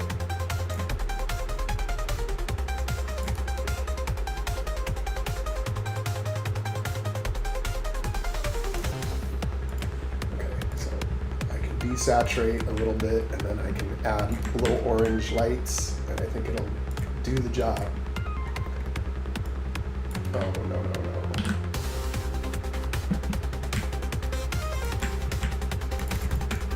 Oh, it's doing the stupid... Oh, I know what the problem is. Whenever I set it to 3x3 average instead of...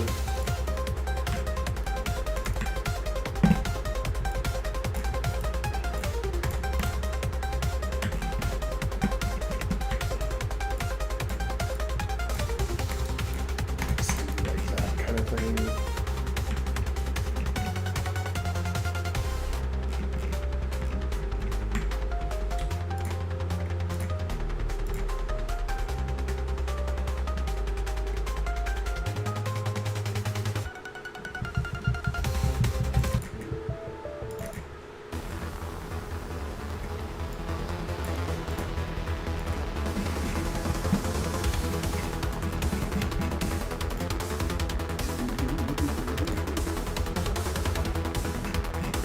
Okay, we're gonna swap all this out too. We gotta have alien plants.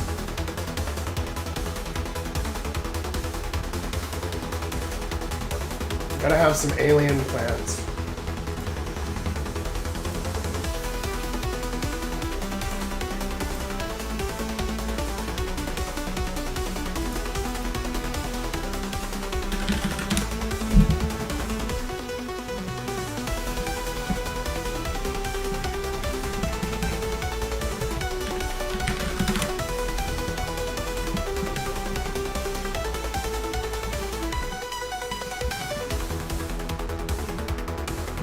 Something like this, but I've already used these.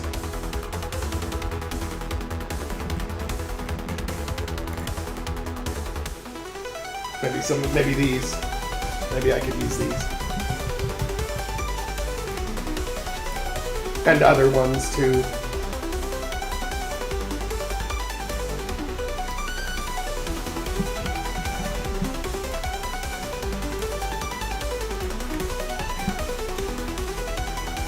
We have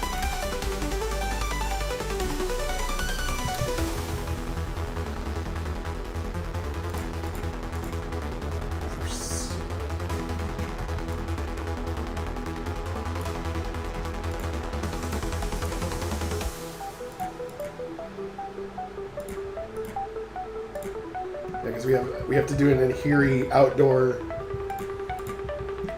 with like alien plants and stuff.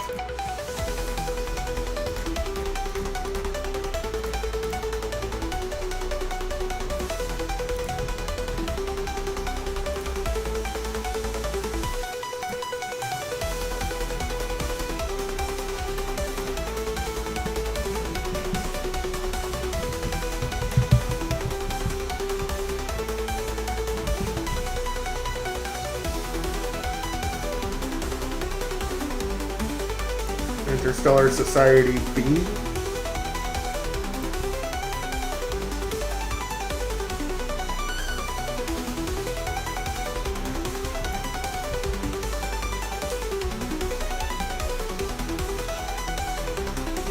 Okay, I think that city is good enough.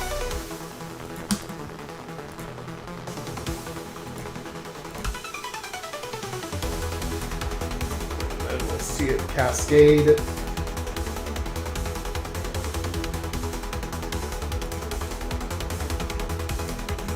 Okay, so it didn't get swapped out yet.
Well, I mean, I guess the player helps against Kern if they make if they make good decisions.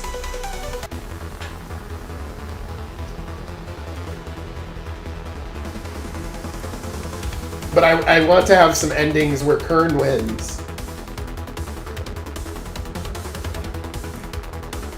Like if you made the wrong decisions, maybe you get an ending where the villain wins.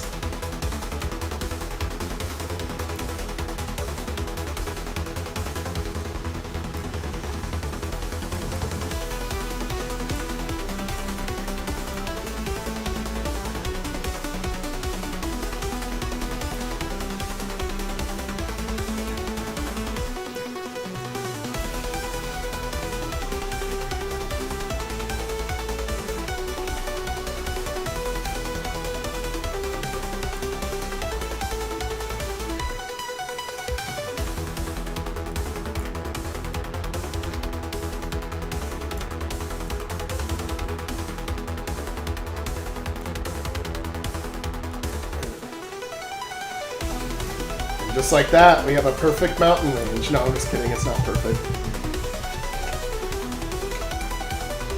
Okay.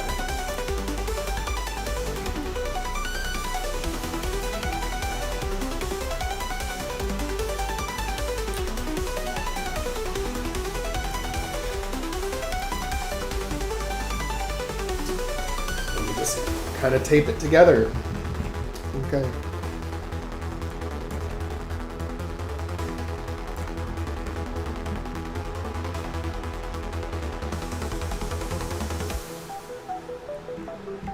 Okay, now one thing I gotta build, I gotta build it.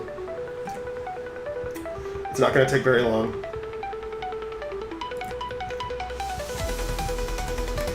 I have to build the little iconic docking entrance that's right behind the city in the mountains. Yeah, I'm just winging it. Totally just winging it.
I think I am gonna adjust the color of the mountains. I'm just gonna do it after I'm done with this.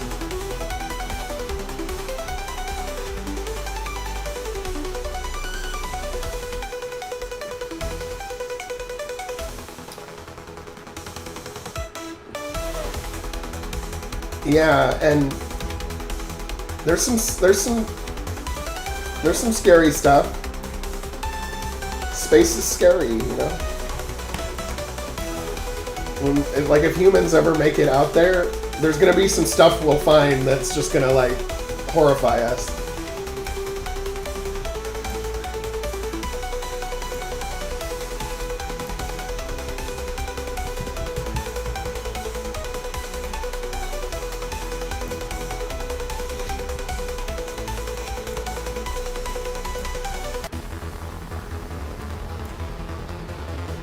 Oh yeah, yep. And I really wanted to do a franchise that was super open-ended in that way, to tell those types of stories.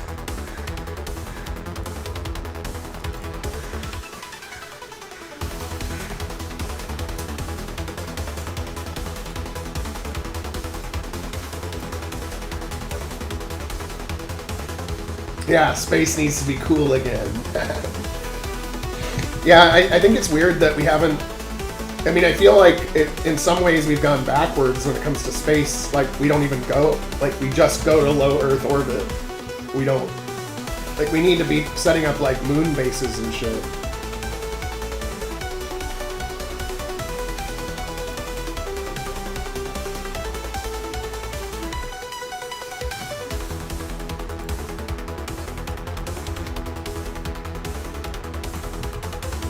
And it's not a waste of time, because the fact is that I mean I guess it's okay.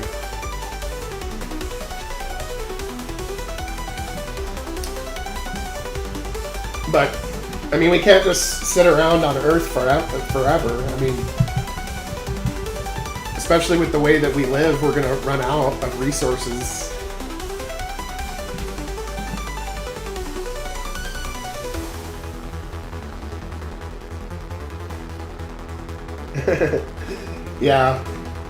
Yeah, like we'll be trashing all the other planets in the solar system. There's some value, I guess, in not leaving until we're ready. Like, because if we haven't resolved our problems before we go out into space, then it's gonna spread all the problems like a cancer. But if we do figure it out on Earth and then spread out, we'll probably be okay.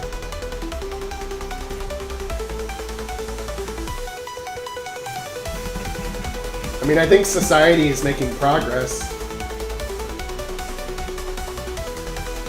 but stability is fragile.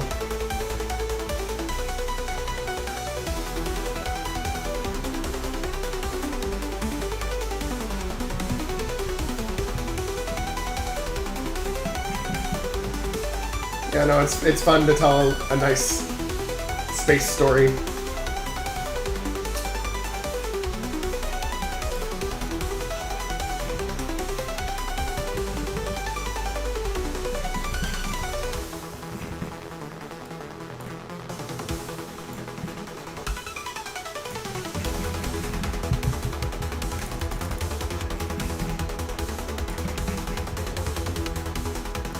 Yeah, okay, here's what we gotta do.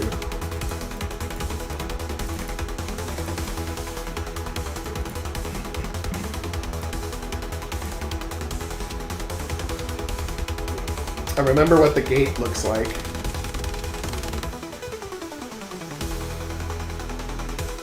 For the dock.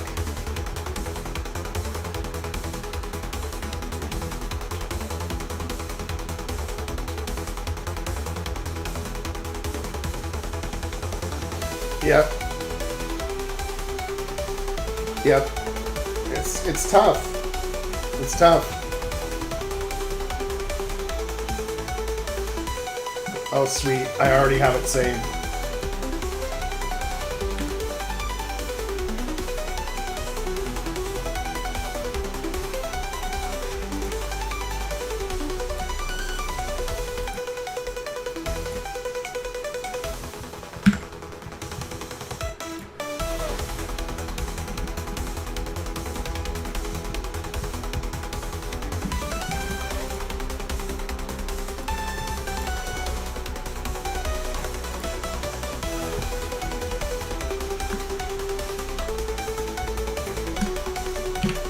Yes, that's definitely true.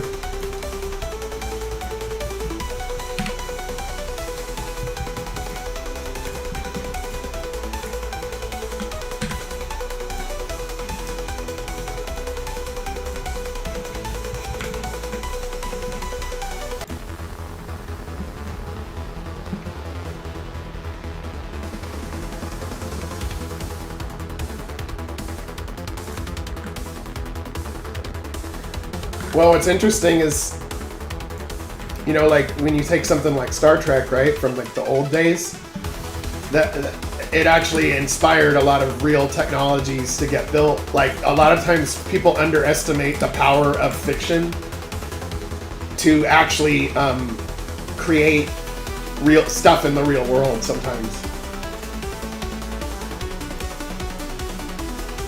Like you give people the idea or the inspiration, and then they might actually be able to create or engineer or invent something.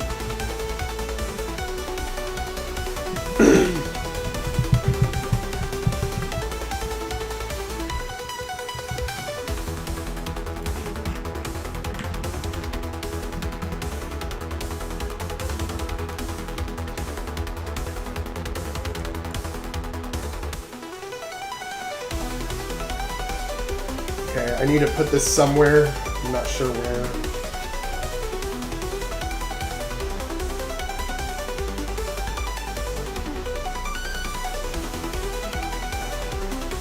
Well, yeah, because if you think about it, if we can imagine it, it's probably possible. Because it's within the frame of our limited mind, right? Like, so, for example, if you tried to teach a cat or a dog about quantum physics, they're not capable of imagining that. It's more limited in scope in their brain, right?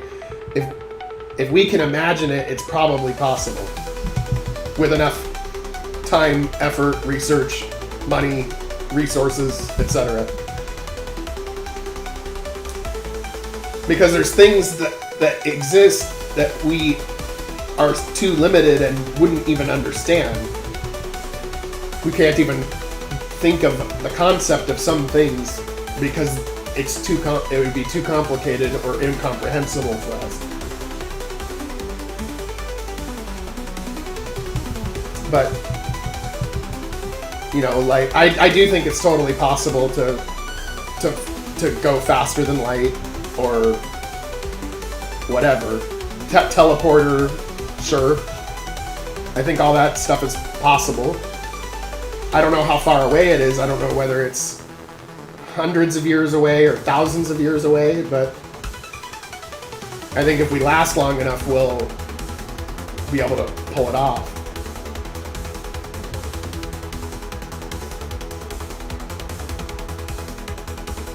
Yeah, I know, and it's changed the world in a big way. I remember what life used to be like before the internet, and it was different. It was a very different world as far as how things work, but different in a lot of ways.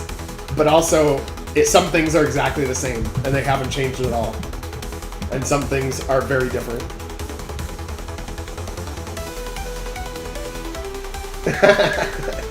Yeah, no, I don't really feel like I'm 38. I don't feel like I'm that old. I still feel pretty young, like inside. But I guess I'm that old. Okay.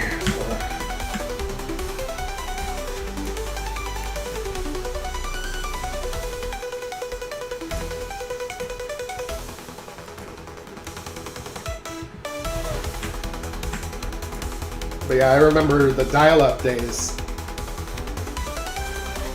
The 90s.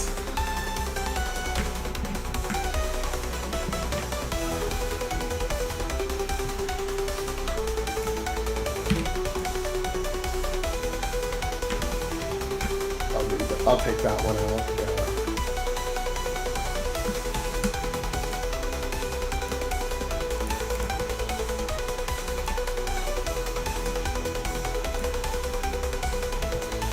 Okay, now I need one that's like a bigger mountain. I need a bigger mountain to be like a mountain that stands out.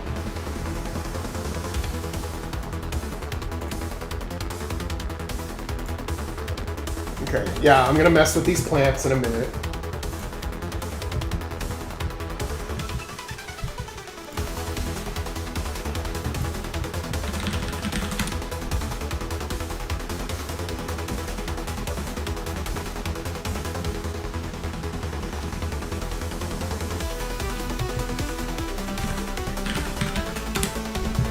Let me give GPT a shot.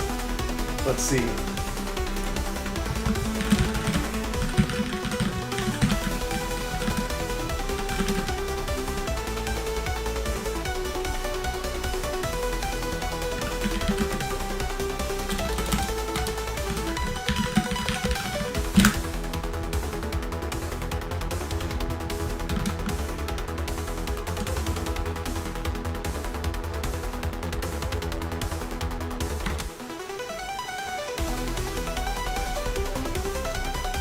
See if we can get a mountain.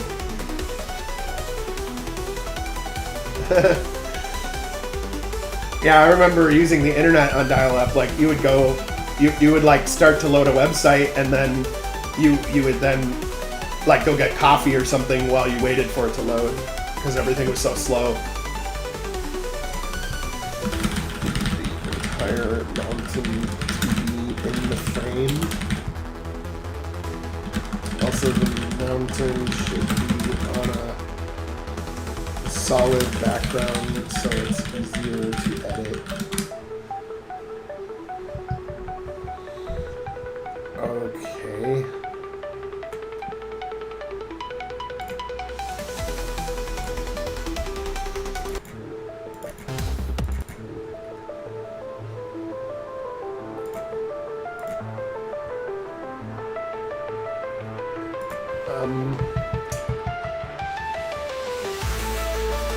This might be a problem.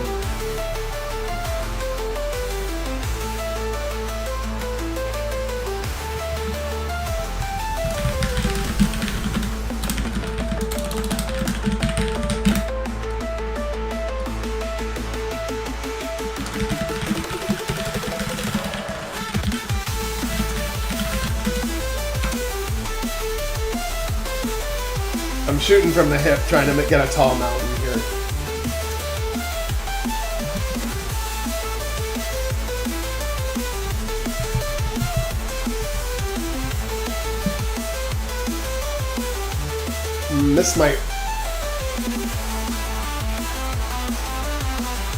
This might work.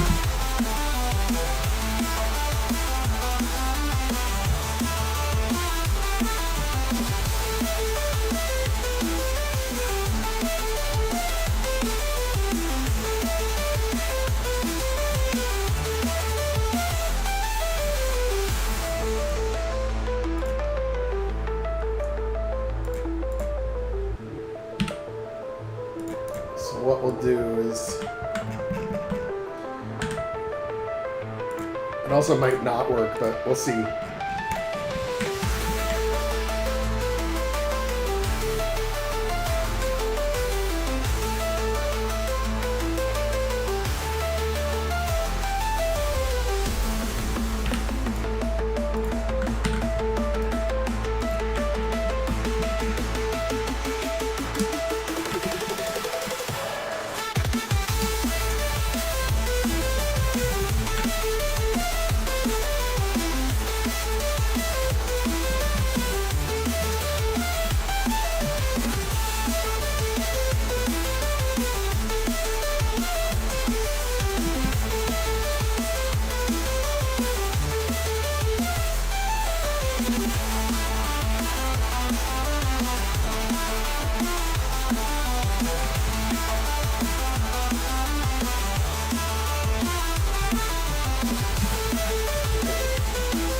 Let me try to make it with a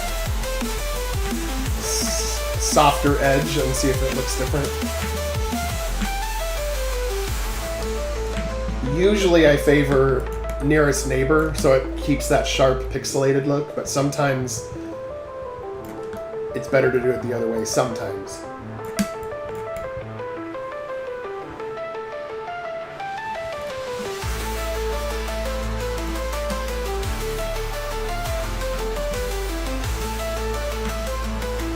I think this time it's better to do it not the sharp way because it looks more natural now. Okay. But here's what I do. I can...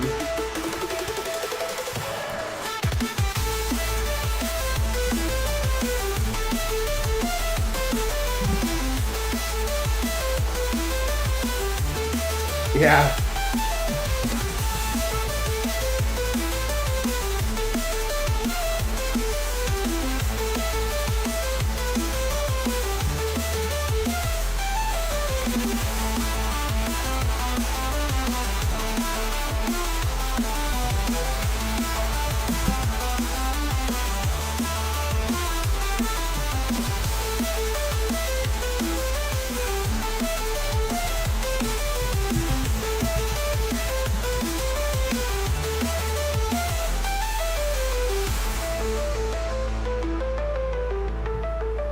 See if I can ramshackle a solution here.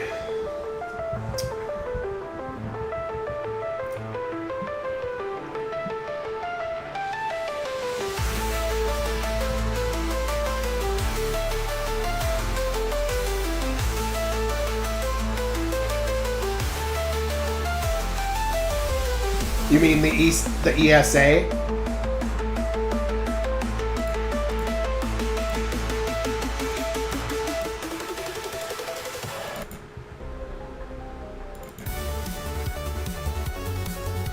Because in my game, the ESA is the Earth Systems Alliance, and they are it's basically the Earth government, and since it's been captured by the villain, it's basically like an evil government.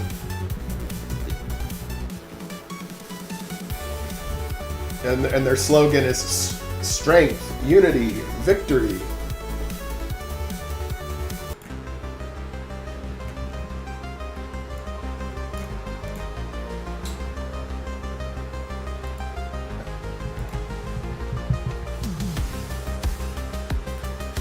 So yeah, I also wanted to make a story where the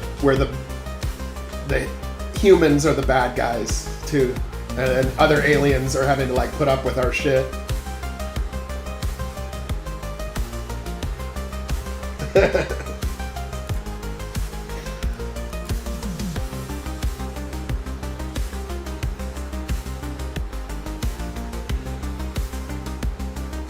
And since Kern is an android now, right? He's been in office for so long. He's maybe been in office for like... He's maybe in like his 4th term as chairman.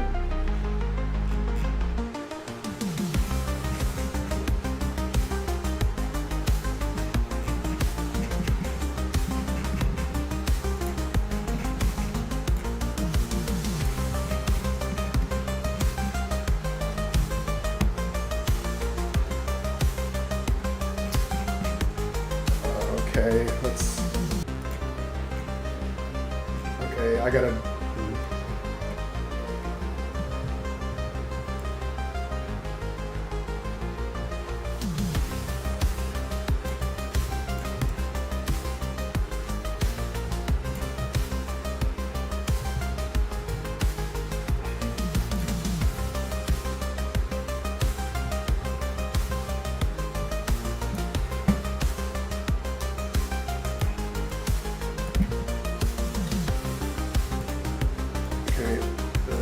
Maybe we do like a 50% opaqueness.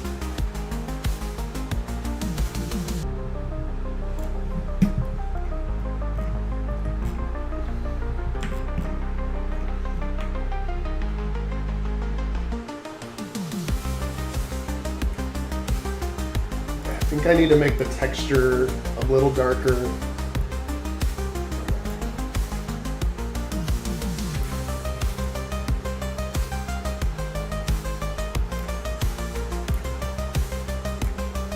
Let me mess with the levels. Oh yeah, that might be good. Yeah. And then maybe if I'd mess with the contrast.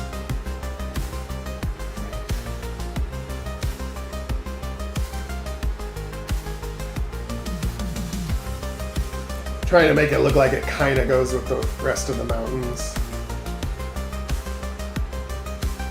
Now let's try it.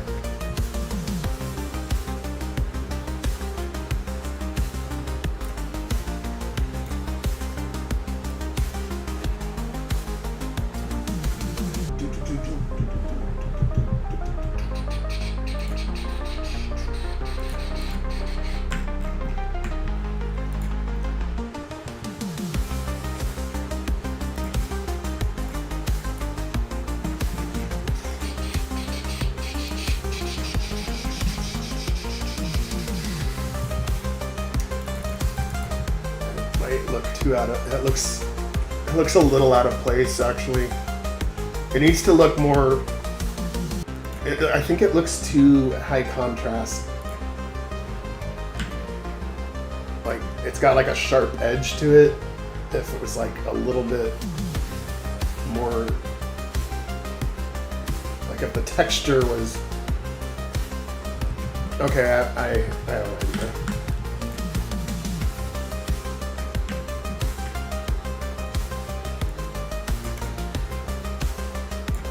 Maybe if we take this,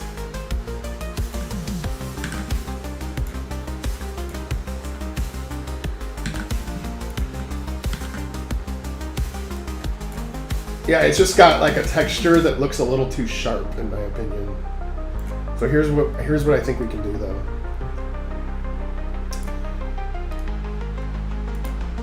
We get the other mountain piece, and we just kind of slap it on top.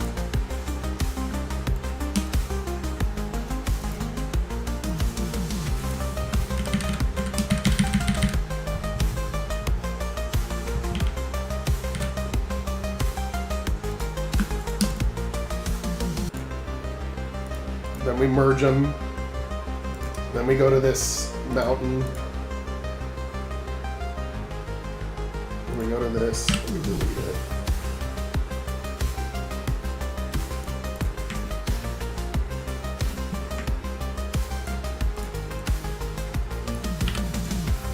And then we maybe make it like 90%. 80%?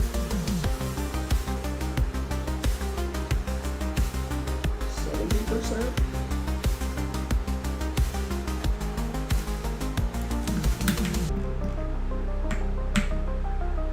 That might work. Yeah.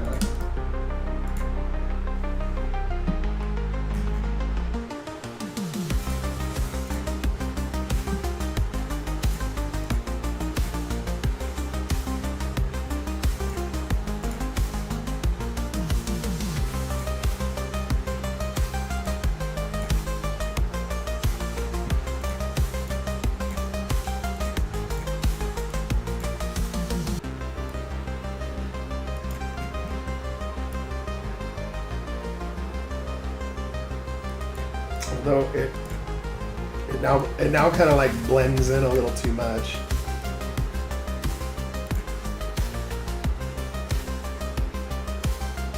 It's getting there. It's getting closer, but it's.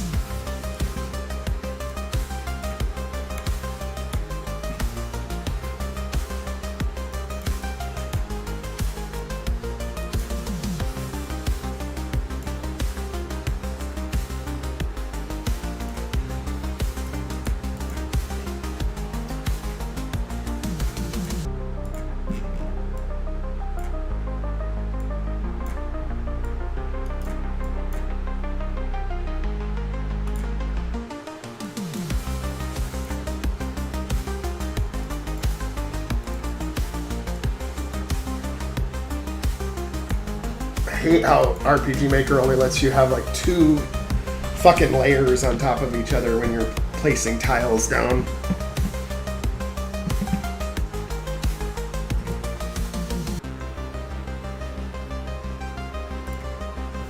Okay, you know what I'm gonna do? Just because this is just gonna be custom, I'm not gonna use this part for anything else. So to make my job easier, I'm just gonna integrate it right into the mountain.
Think that'll do the job.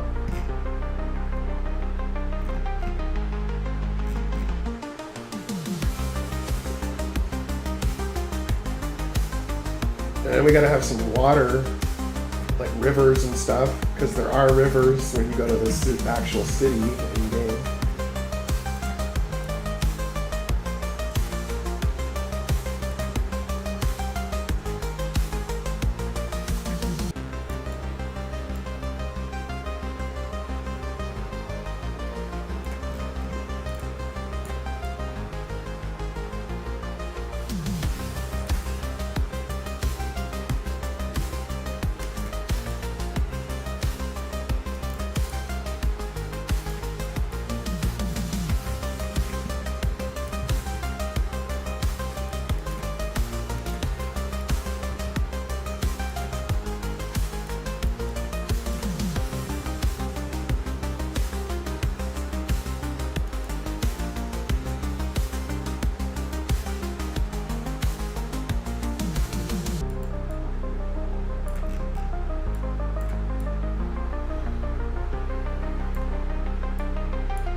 This song is called, or this track that I generated is called Flex Hustle. I don't know where I'm going to use it yet, but I feel like it's going to be really good for what I would call a montage scene. Like you're seeing the characters like busting ass while time is passing to get a hard job done.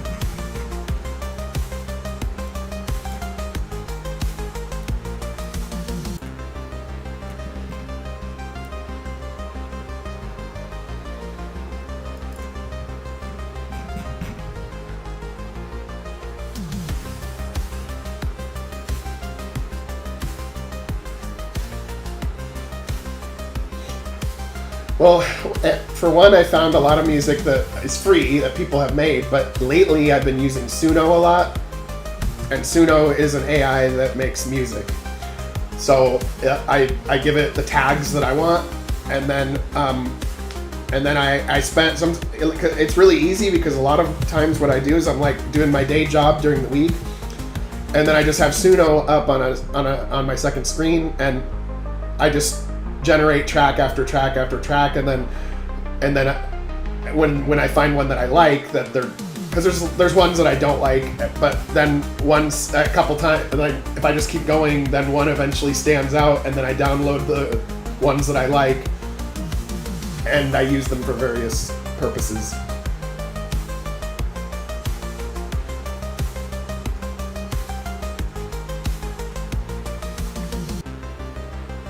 Yeah, Suno. So check it out. I'll show you. It's an AI that makes music. So Suno. And you can make full songs with it if you want, with lyrics. I don't do that. I typically am just making instrumentals. And then you can use a prompt that's more natural. You can use a prompt that's more natural or conversational. I do it a little differently though. I do it like with tags and separated by commas, because if you separate them by commas in Suno, each one of the things will have an equal chance to influence the song. And if you don't use commas, it tries to like merge it as one thing. So these are the tags I've been using lately. I use different tags at different times to make different music, but when I'm trying to make like video game music, these are the tags I've been using lately: aggressive, loopable, retro, synth, electronic, symphonic, melodic, catchy, chiptune, deep, synthwave, trance, serious. So let's Cyborg Cannibals 1.56. And this I do this 1.54, 1.55, 1 point whatever. And then when I find a track I like, I actually name it something. So like if we randomly try some tracks here, see it's generating 2 tracks. It already has the second one.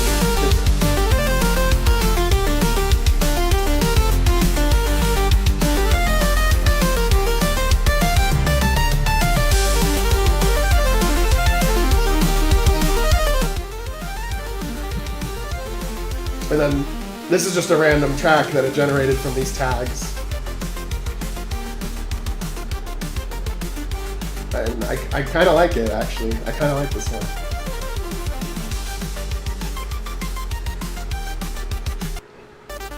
And then we got this one, right? And you can just keep doing this. You can do this with different types of music and stuff. And yeah, and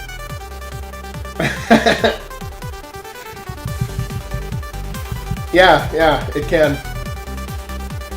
Sometimes I have to edit it in an audio app, but yeah, it's really cool. Like, so I would say that it doesn't sound as good as the best stuff I've ever heard, but it sounds better than half of the stuff I hear. Like, so if I just am randomly looking for music that's free, like 90% of the tracks I don't like, you know? But then sometimes I find a good one, and those are the ones I download. Whereas this is like, I like a lot of these tracks. They sound good. But that last level of like, this is something so special is not quite there yet, but it's close. It's very close. So it's very, very nice. It's a fun tool. I like using it. Yeah, Atlas Knight has his own band, has his own AI band, basically. But he comes up with like the lyrics and stuff too, so. Yeah, if you go to Atlas Knight's channel, you'll see. I use it for the video game shit. And I release my shit for free too, so on my channel, you'll see I usually upload at least a track per day. And I'm gonna make some free music packs so other developers will have some music to use in their games if they want. But I'm just curating them, right? I'm curating these AI tracks. That's how I see it.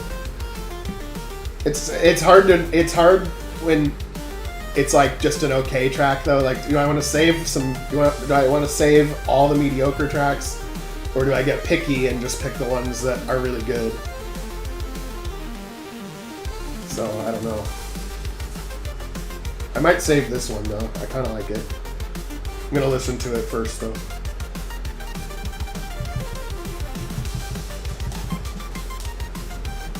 Yeah, I know. There's a lot of change coming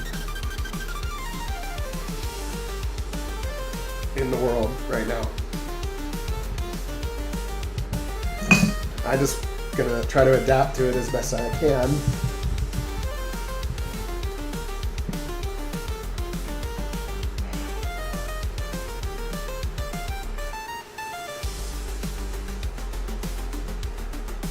And then it also has the functionality of you can extend.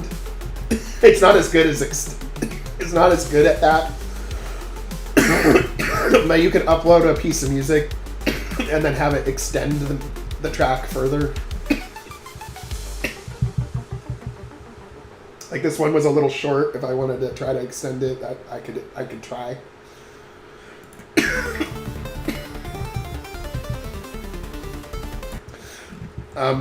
But yeah, if you put in different tags, of course you'll get totally different music.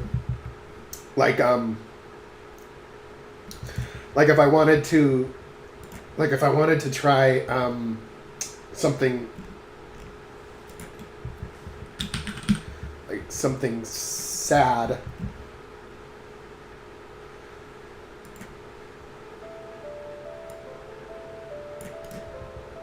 See, this is another time where I've used tags where I don't use the individual tags, but I did it without the commas, and it tries to like merge it. So if I wanted to do like a sad track,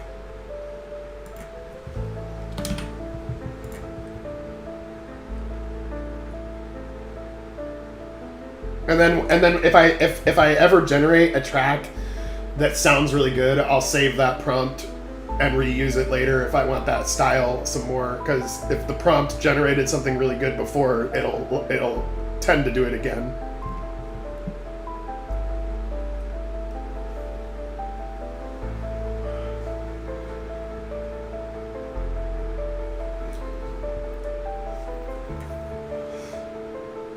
Yeah, I use the commas quite a bit, but I also don't use them sometimes too. It just produces something different, you know, depending on what you're trying to produce.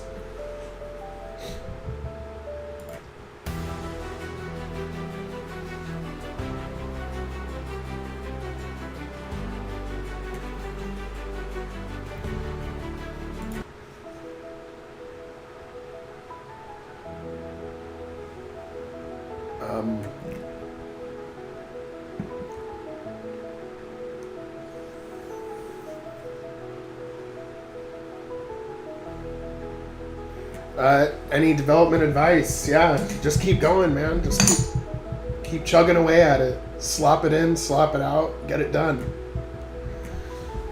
It always takes time, though. More time than I'd like sometimes. But we keep rolling.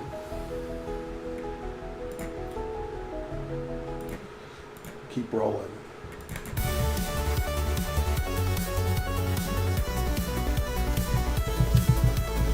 And then this track is called Digital Candy.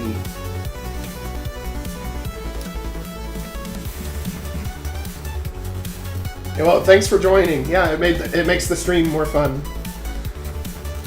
I got five people on the stream right now, which is unusual.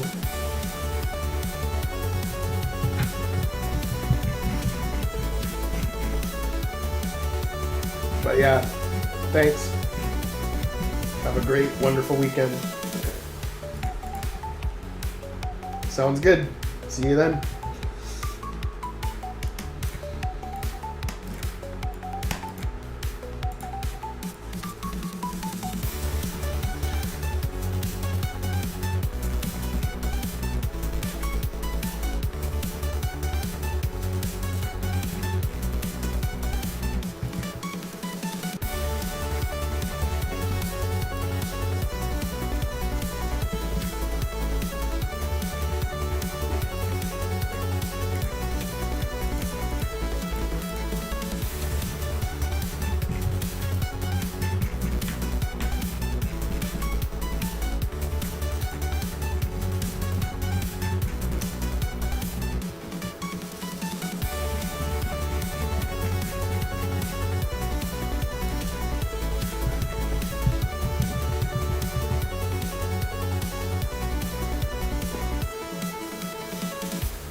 Okay, now I gotta get to the alien plants.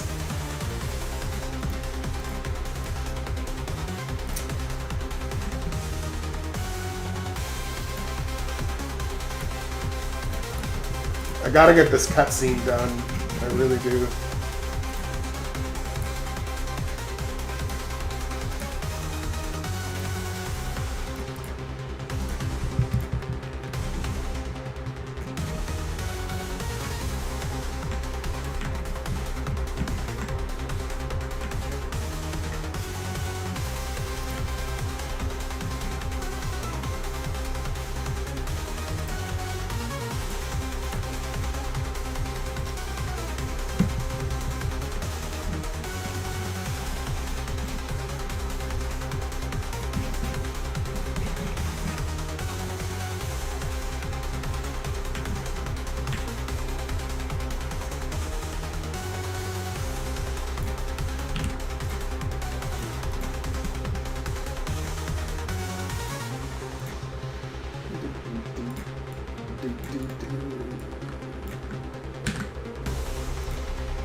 Just like that.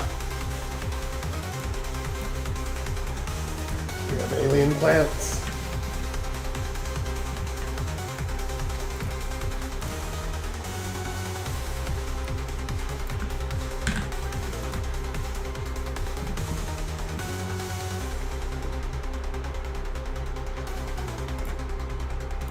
Speaking of which, those are all like 3D models, right? So, or like they look like 3D models. So what if I say,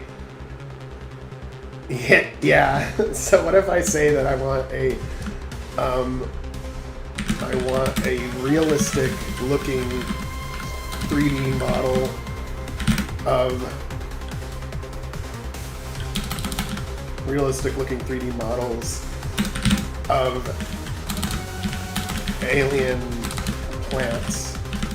Make them look pretty strange on a solid background as well, so they're easier to edit. Colorful plants.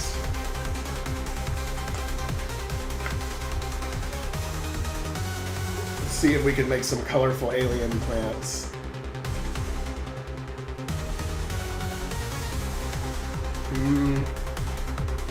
Maybe. Maybe. Make the plants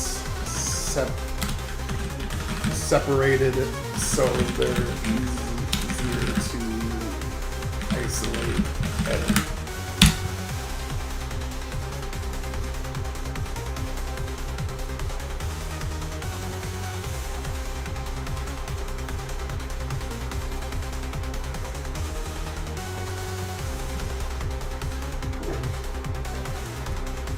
Oh, that corn husk one looks good, but it's cut off to the side.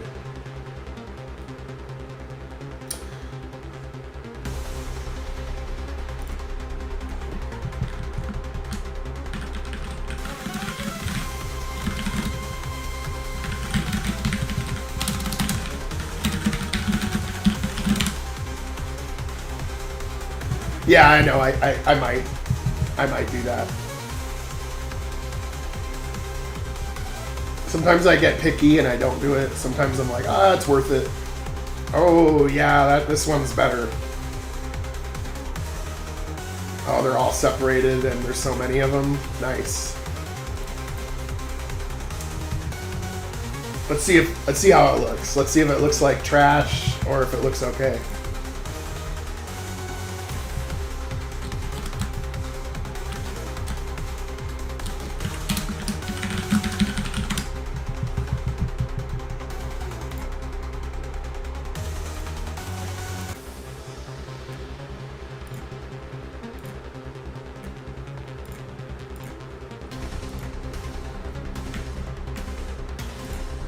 Try to get rid of this background.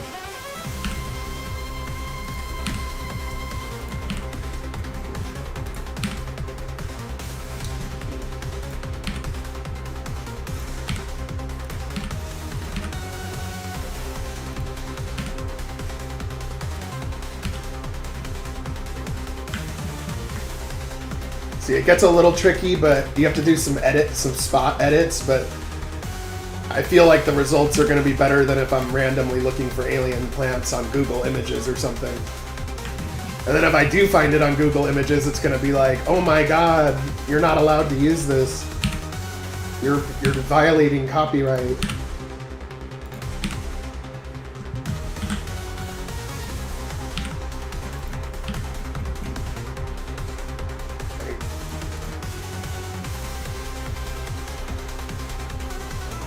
Oh wait, 100%.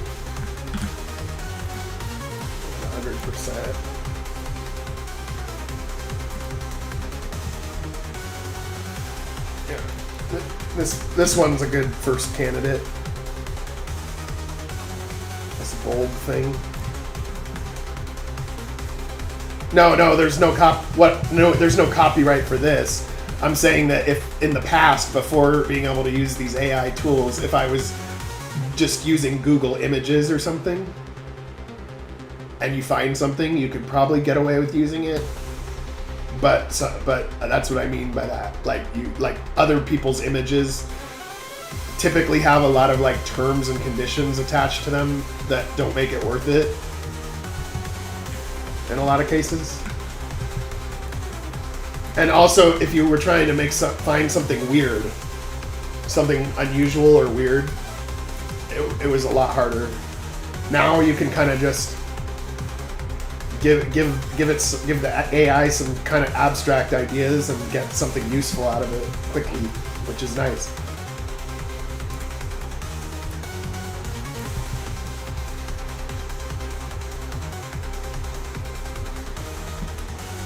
Yeah, I'm sure we can.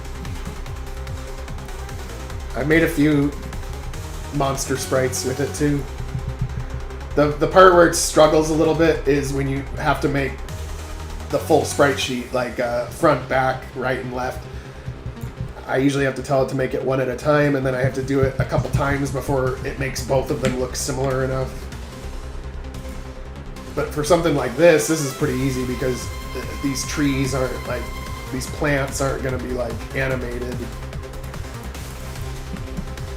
It'd be cool to have them like blowing in the wind or something though.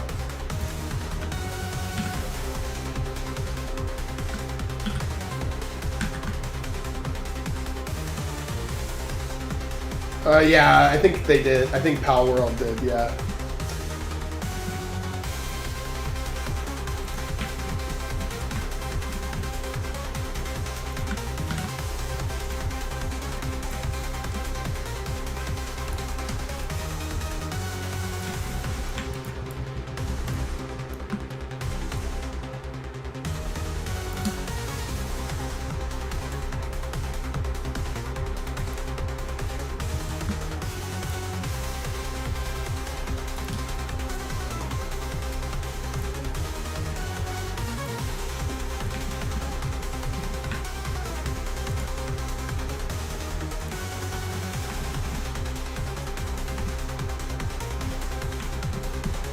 Ooh, I like this. I like this one.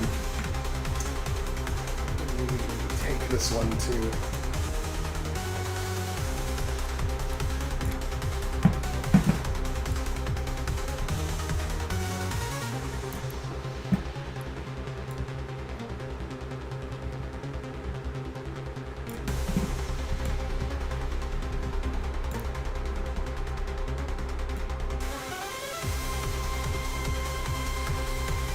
Yep.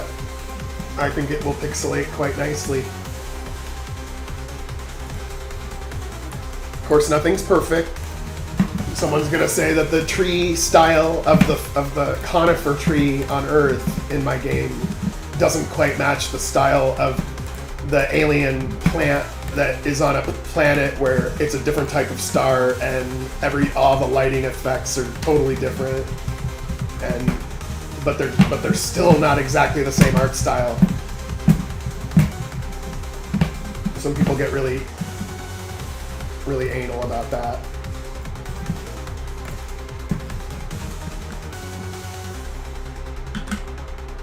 Okay.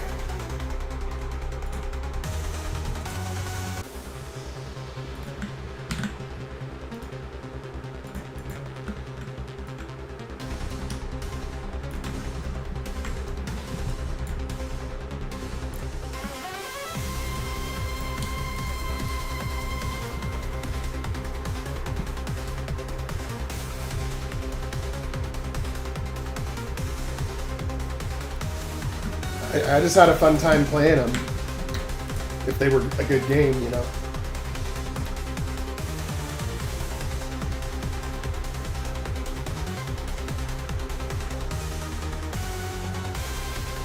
Oh yeah, PS1 was like my favorite system back in the day when I was like way younger. There just was a lot of good games on that console. And now I feel like consoles are pretty much dead. Like, it's PC all the way. I know a lot of people still play on consoles, but they're not as exciting because like everything just kind of ends up on PC anyway, and that's the best way to play it if you can. So.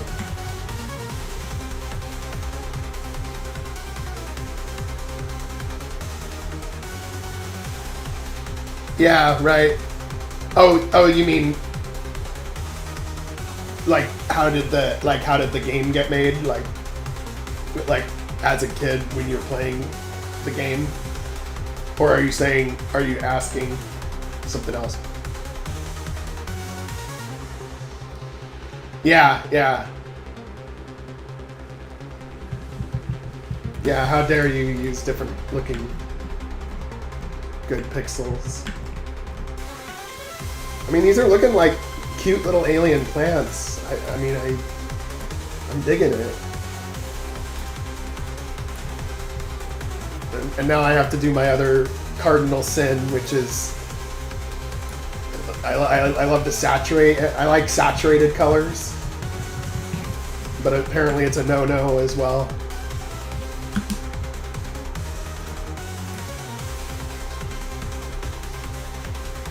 I'd say I'm a creative person, but I'm not necessarily what you would call an artist.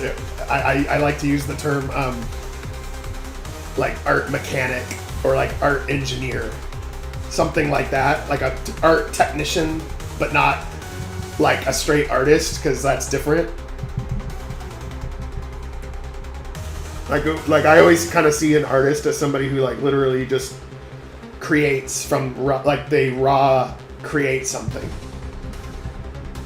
Whereas I'm kind of doing like what I would call chop shopping. I'm making what I want. It's creative, but is it an art? Am I an artist for it? I don't know. I don't necessarily think so.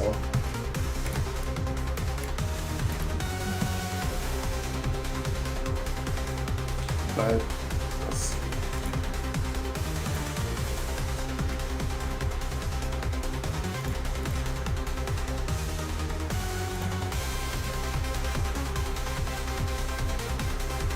Oh yeah,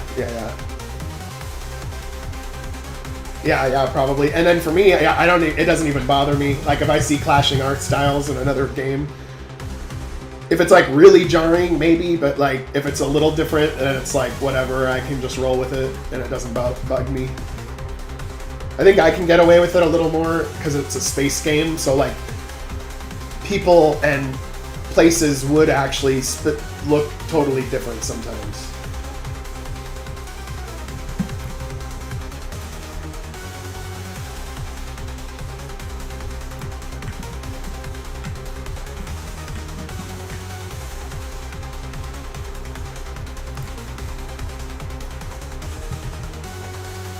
But over time, I am able to get it more consistent. It is getting more consistent.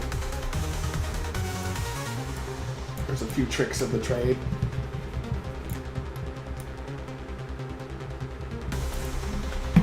Okay, let's see.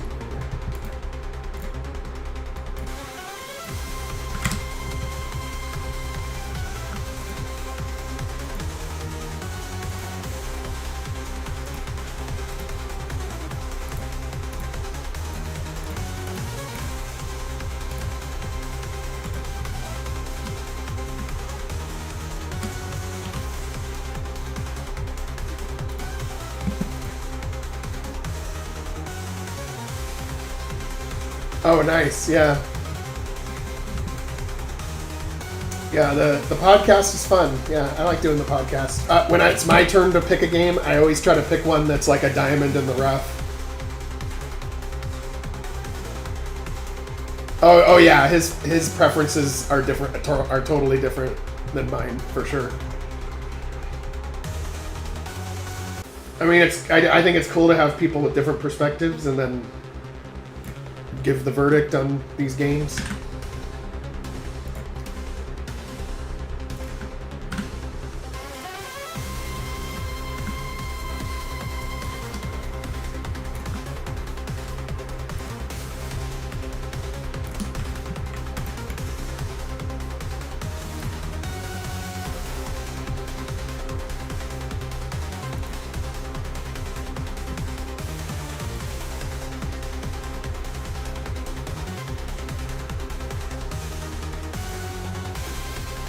Yep. I agree.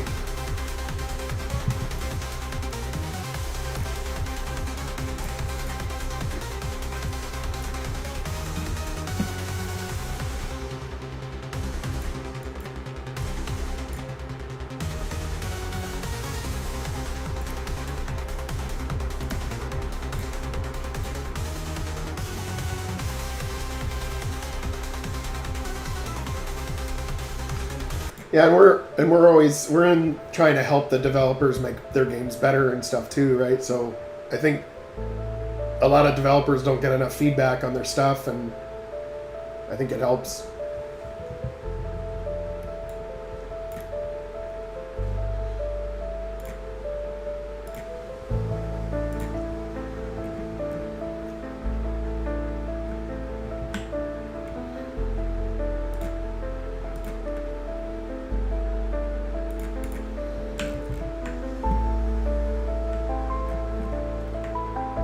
This looks like a plant that would be on that world.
I'm gonna make bigger versions of these on another tile set layer, but for now I'm just doing the world map versions.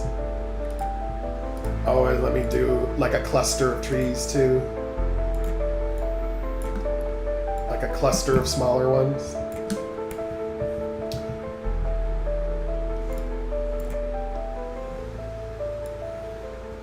No, I don't actually.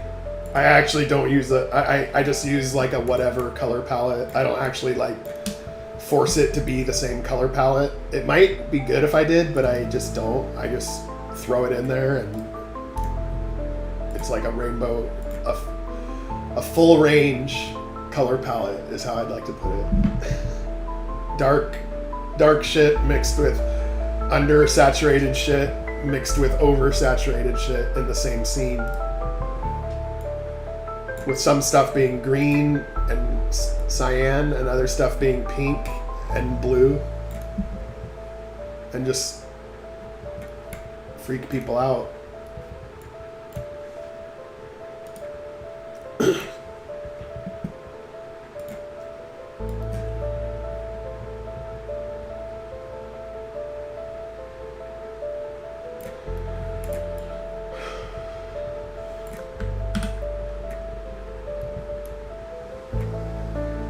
I think something like that might be better.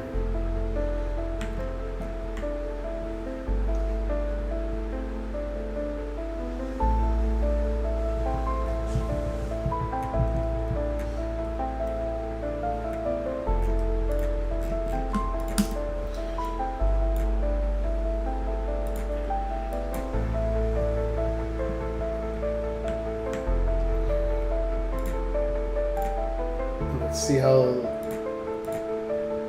this looks.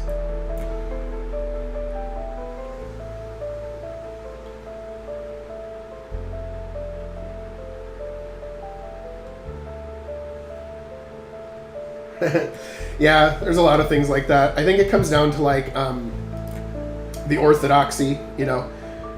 There's like certain or what you would call best practices.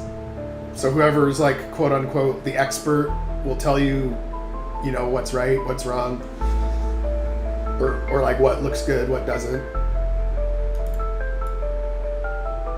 I just kind of like to wing it and then work backwards from there. It's more fun that way for me. I don't know, rather than like I must apply this exact technique. All right. There's a small problem. We got like a kind of a whitish outline. It's not that bad, but I want to fix it. Okay, here's what we do.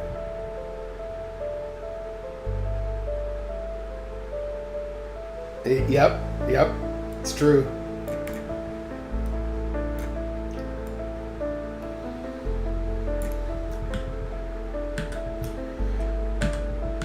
Because one thing that comes into factor for me a lot is time.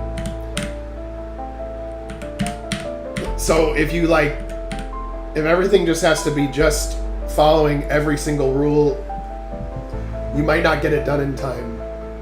Trying to force everything to follow this one, it's like a lot of effort to like force everything under one rule. So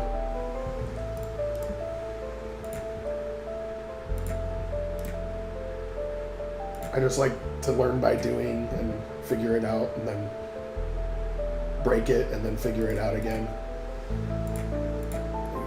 Do it inside. We don't want to do that.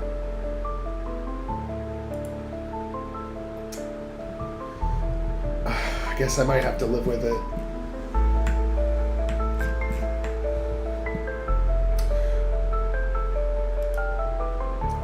Or maybe I duplicate the layers.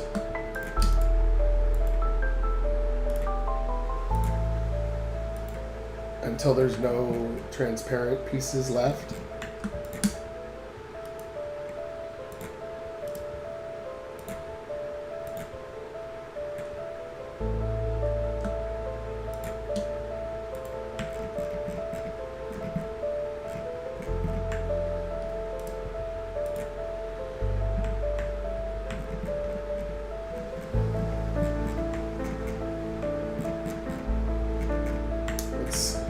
it's these kind of whitish parts right here.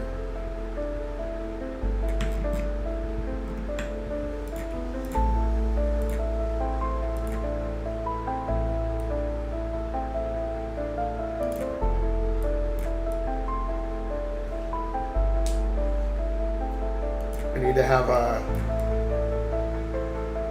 See, that one looks cool because it doesn't have the whitish around it. But it was built to be transparent from the start, so that's why it has an advantage. Okay, how am I gonna pull this off?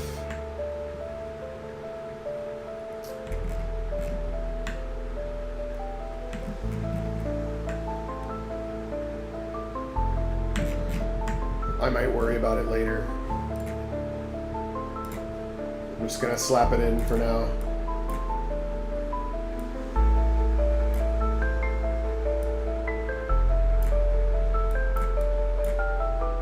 Because I can just swap it out later, like if I need to, I can just change it or like make edits to it and it'll just cascade through the game. So I don't really have to worry about it too much.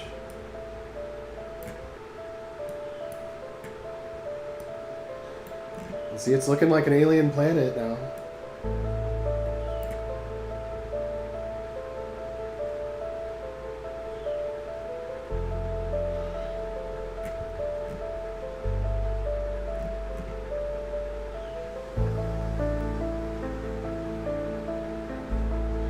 Oh yeah, that's true.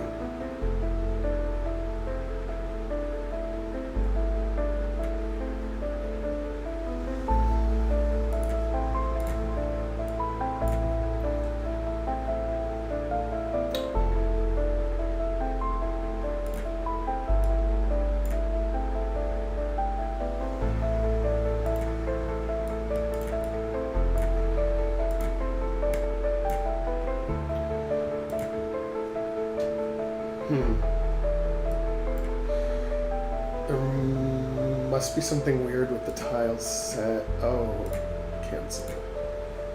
There must be something weird with the tile set part where the mountains are. Yeah, that's what's wrong with it.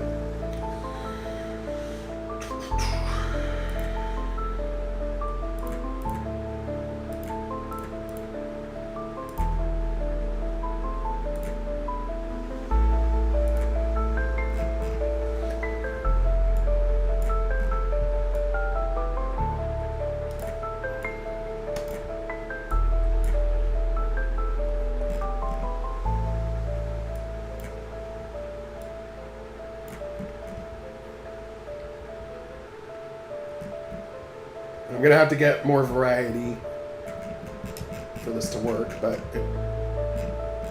I've got some, plants, I guess. Okay, now it usually looks better in game because I have like fog layers and stuff too to mask some of the jank. But let me see if I gotta fix something before I do it though. I gotta make it so that when you leave the town, it goes to here instead of where it was before. It's like I want to see what it looks like in game.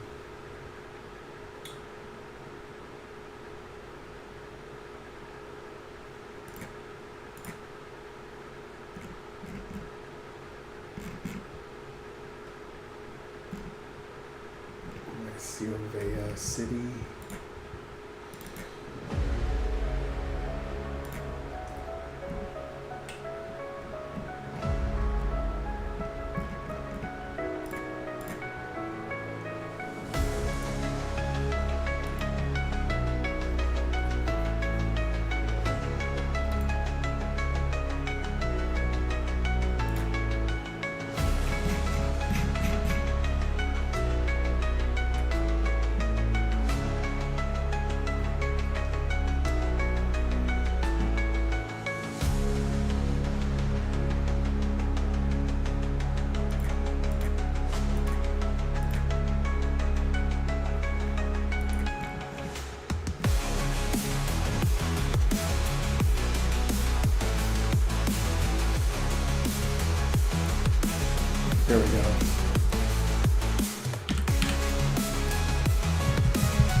Oh yeah, it is a different world map that he has.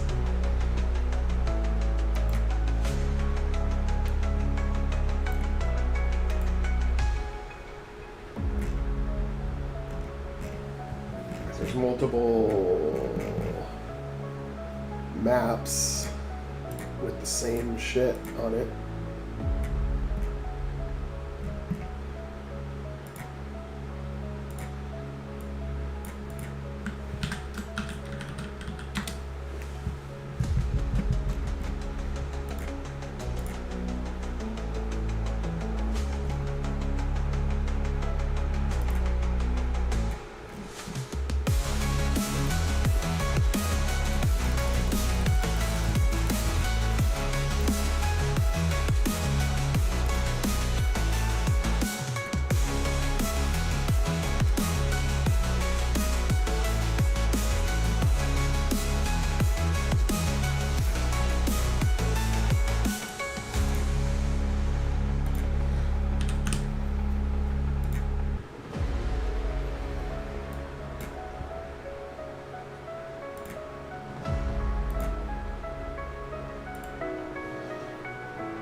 I'll be right back.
Alright, I'm back.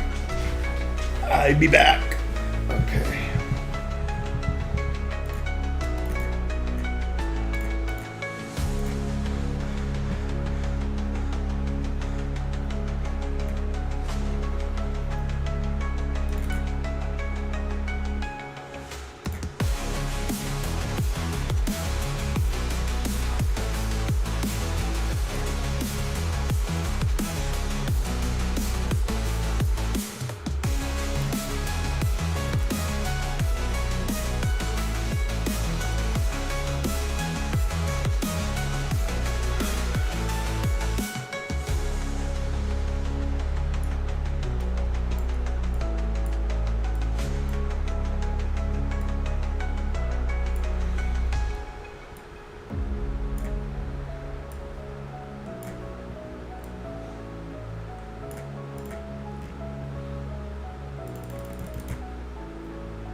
Finally get to see what this looks like on the world map.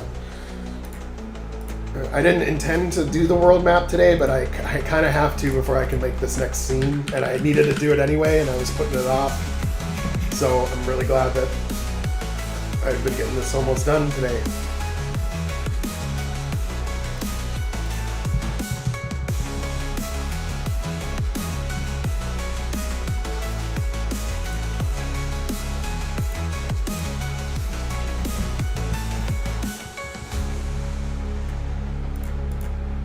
We'll have to have the Ahiri road system, which I need to put in there. I just haven't yet. Okay.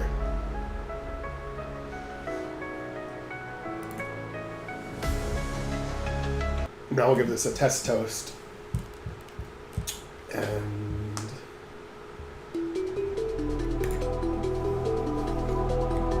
I actually really like this music for the title screen. And the ship looks really cute. Like you're about to start an epic space story.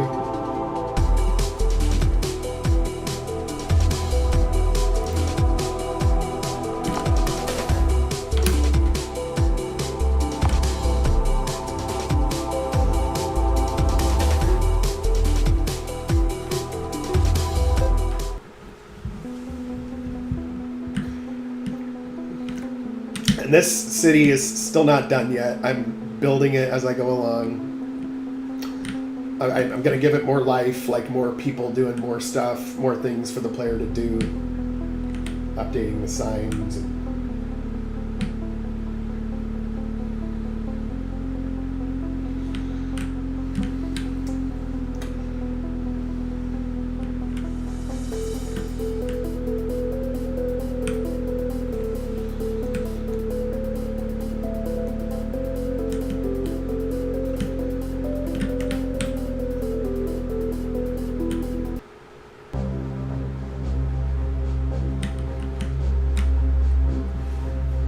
Kind of. Oh, you know what? I think that they'd actually look better if I gave them like a little bit of a drop shadow or something.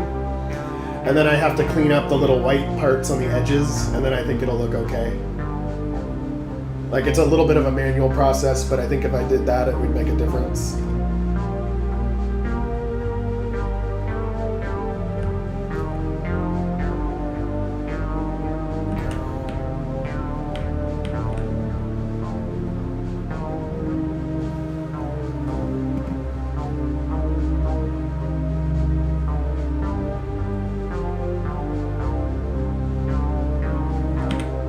The city looks nice on the map.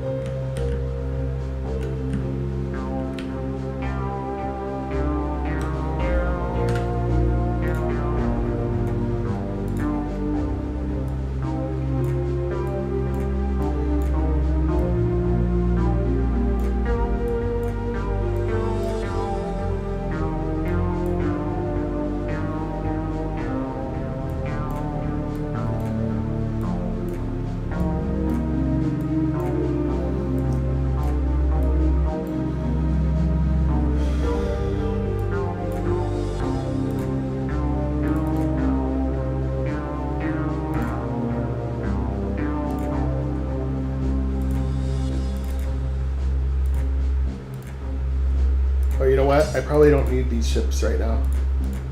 These, just the Valiant.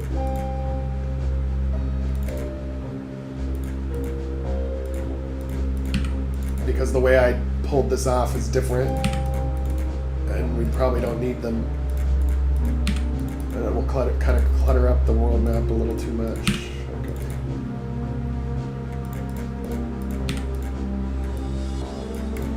I'm leaving this one because this is like when you come to the planet later in the game when you're a freelancer, so I'll worry about that later.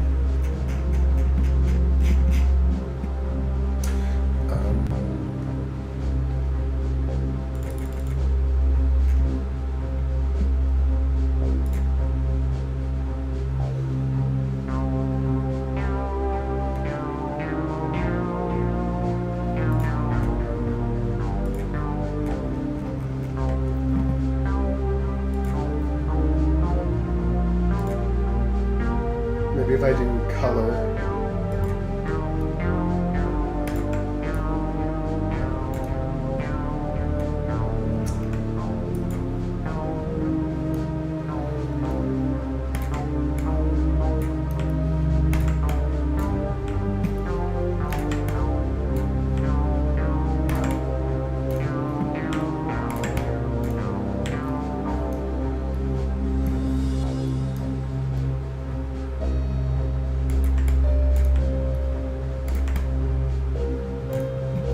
Color the tiles or the pixels the same color as the rest of the plant.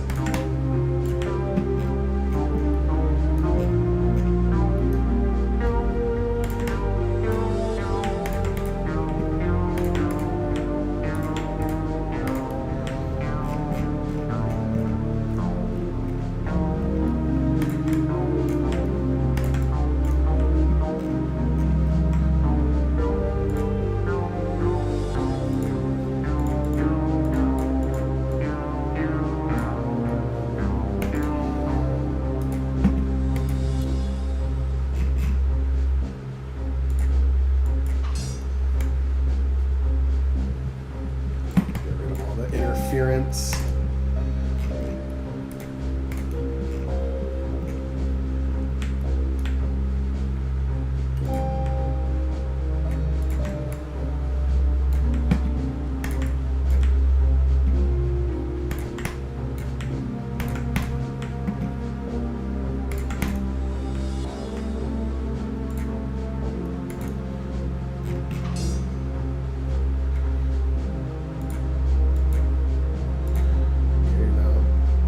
Look at it right now, it's got some of the white jaggies on the corner here.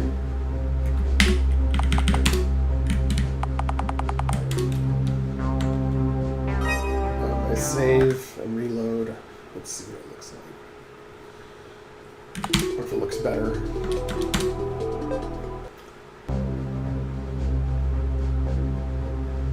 It looks a little better. There's some parts that are still white.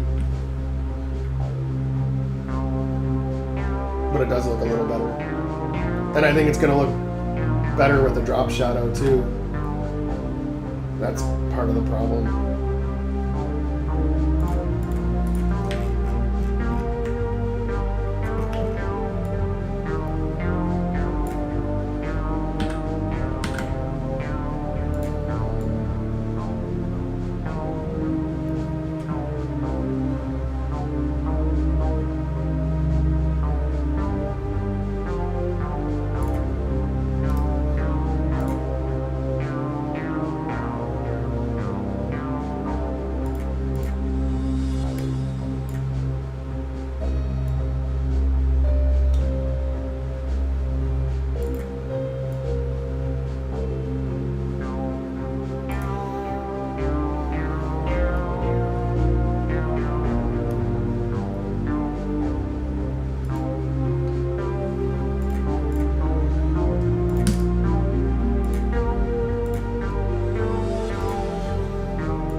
Yeah, the drop shadow helped for sure. Still got a little bit of the ragged white edges on some parts of it.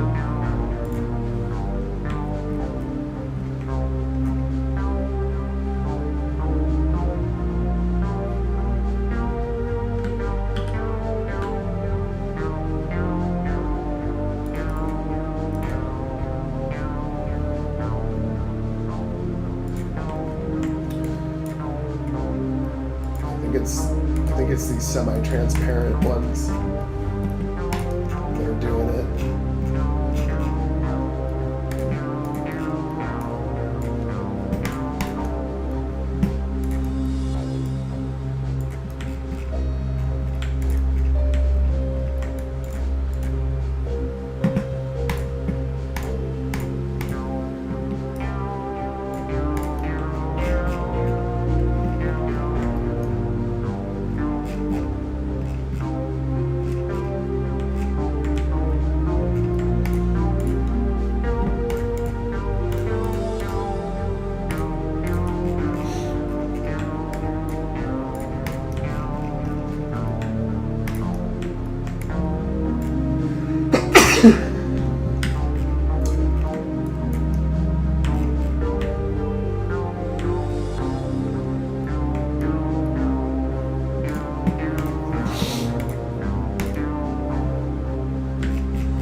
up again. I bet it's going to look even better.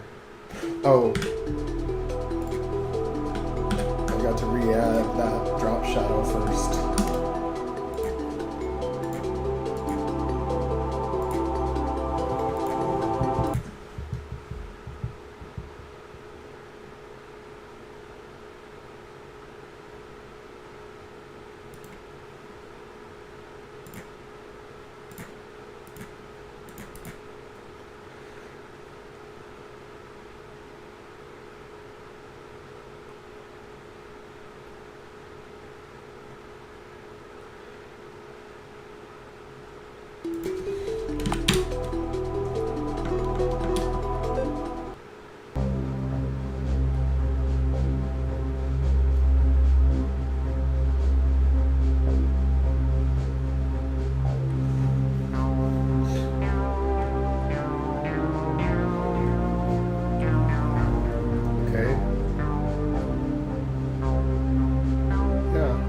Better, I think.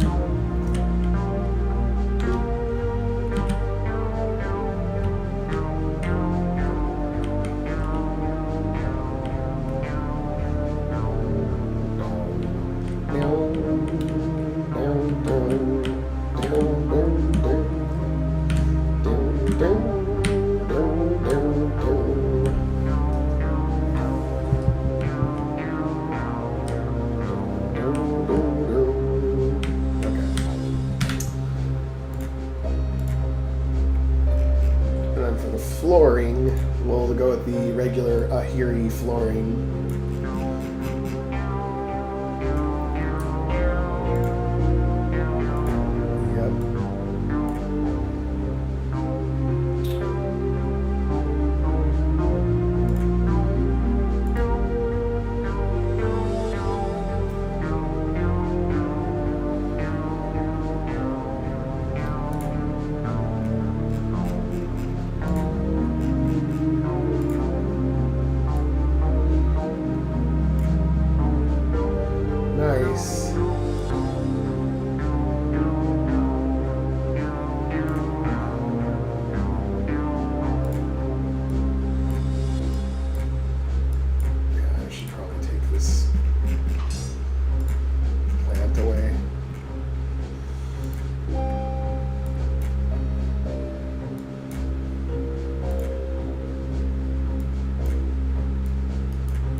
The Ahiri A5, and I'll make that road tile on layer B so that I can have it go over the river.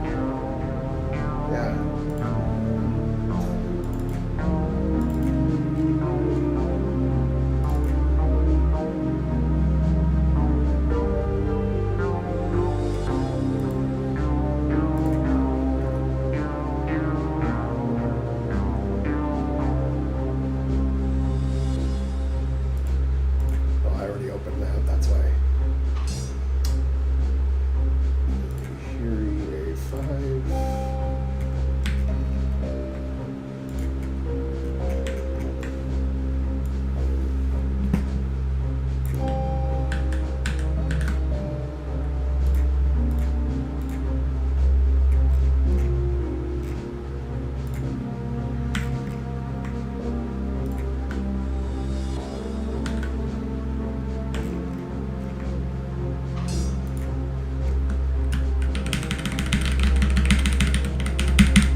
That's strange. Am I on the wrong world map again?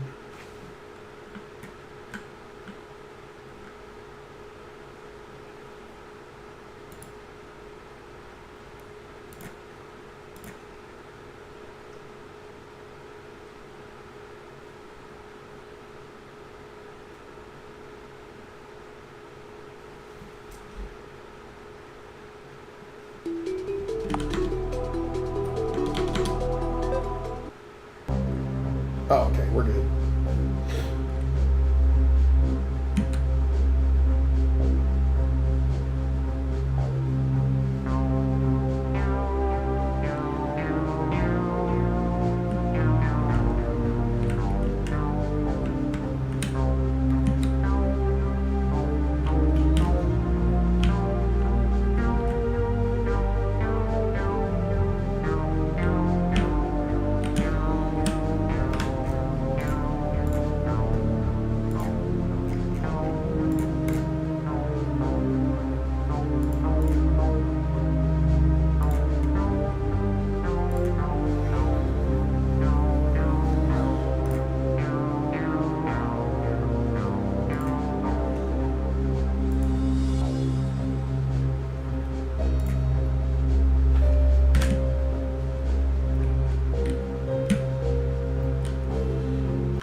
Here we go.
Gotta have one of those too.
One sec.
see if it looks like a nice little bridge.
Yeah.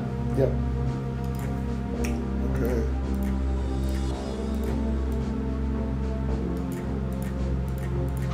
Is there like one?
Okay, I want to make a really rough version of this now.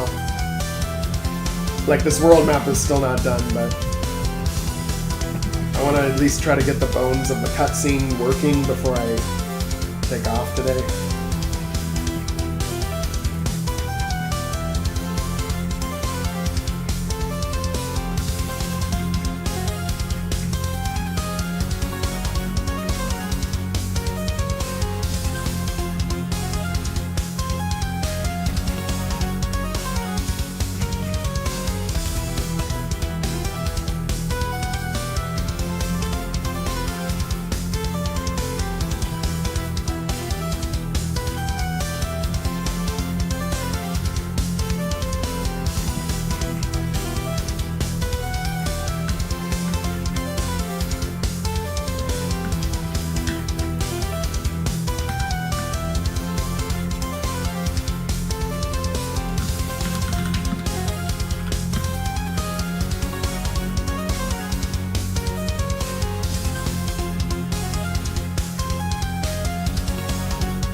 So I think to start off, I'm gonna do just like a basically almost a clone of the Ultra Mode 7 nuke attack, and then I'm gonna change it to be different so it doesn't look like just like a rehash copy paste.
Probably a lot. I think there's been a lot of Control V's.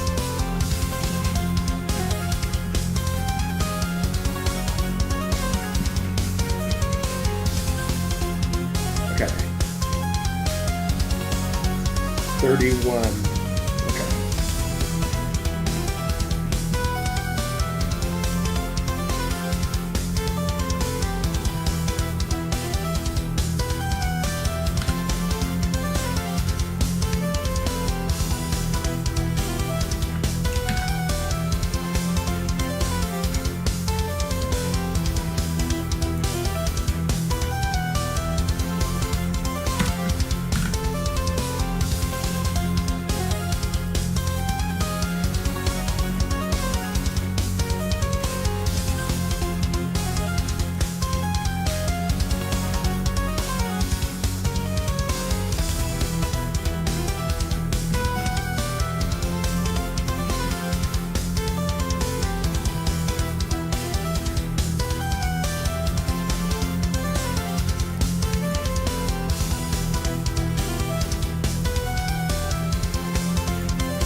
Yeah, I love I actually really enjoy having a mechanical keyboard. It's just like a lot more fun to type on. I like the clickety clack.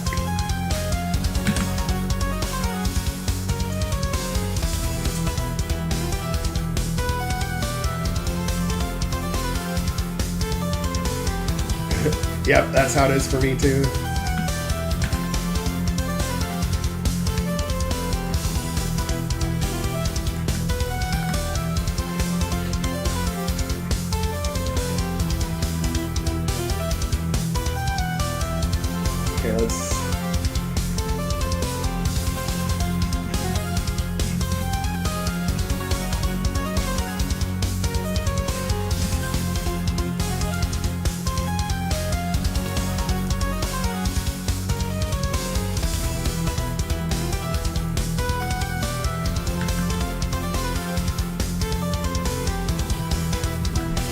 now we'll get.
I think I have to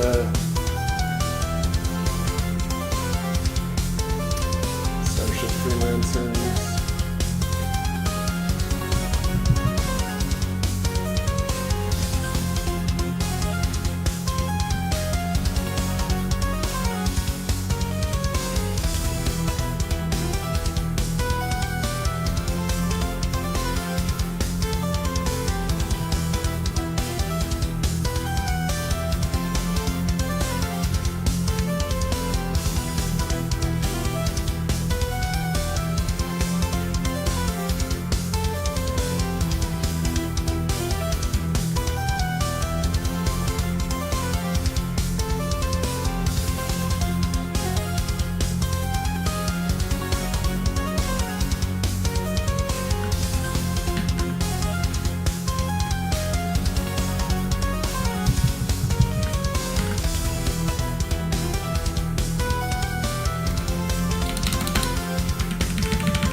All right, have a nice dinner.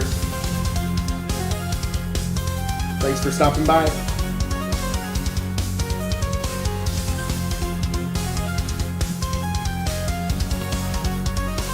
Oh yeah, me too. I think I'm gonna get it done.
Okay, let's see what this looks like.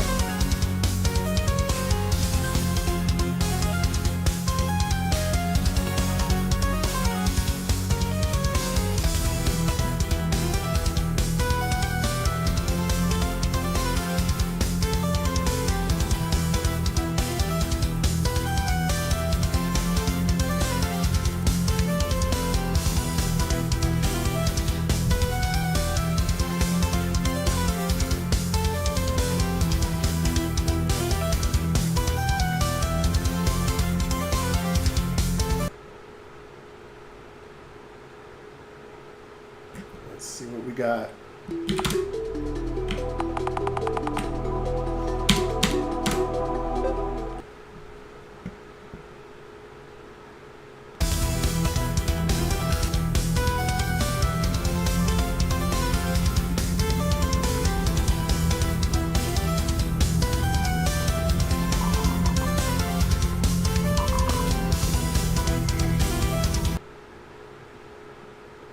What the fuck?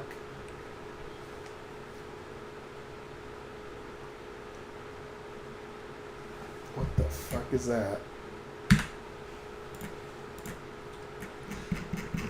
That is a weird error. But I'm going to turn off that plugin temporarily just to see if it works.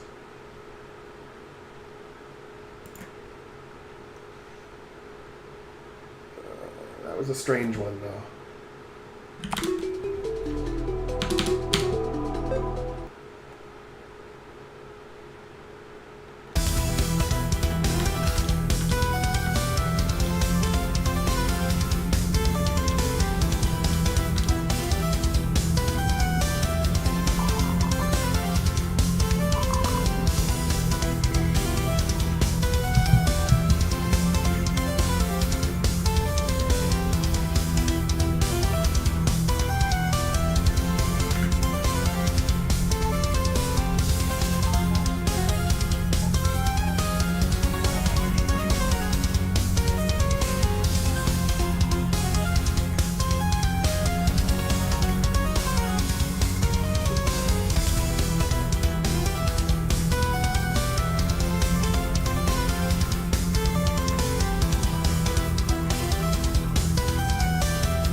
Yeah, I can experiment with this a little bit.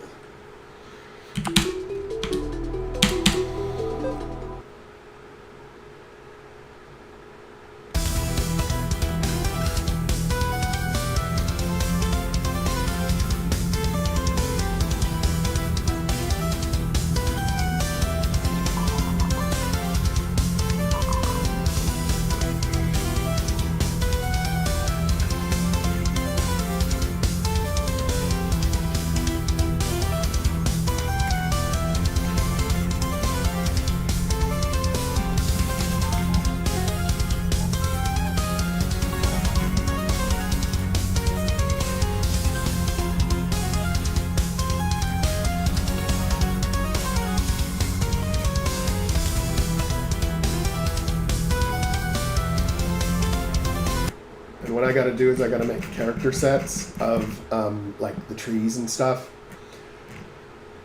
and it'll look like a little pop-up book.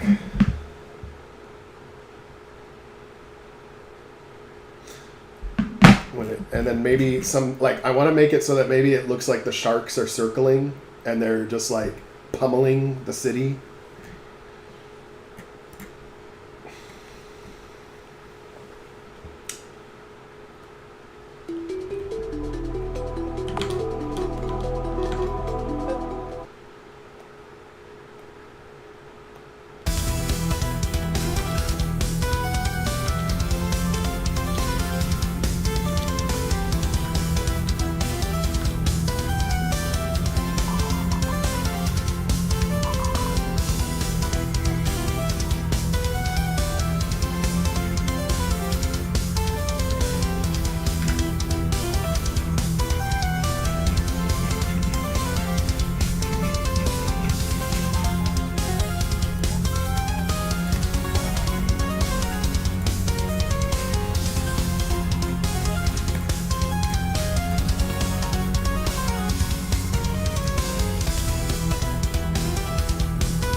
And then maybe if I spin it from the other direction, it won't look like a copy of the other scene, even if it's very similar.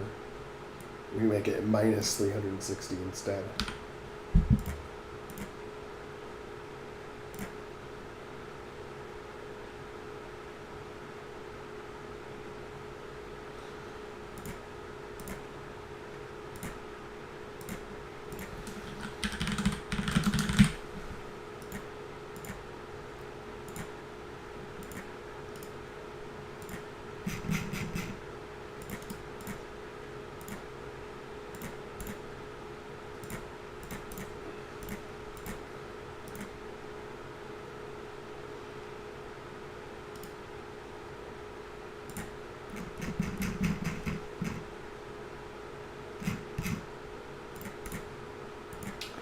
And the city should be the center of attention.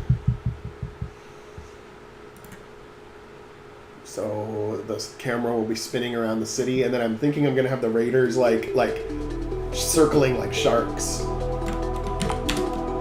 And it would like maybe add to the scene, but I don't know if the angles of the ships are gonna look really jacked up.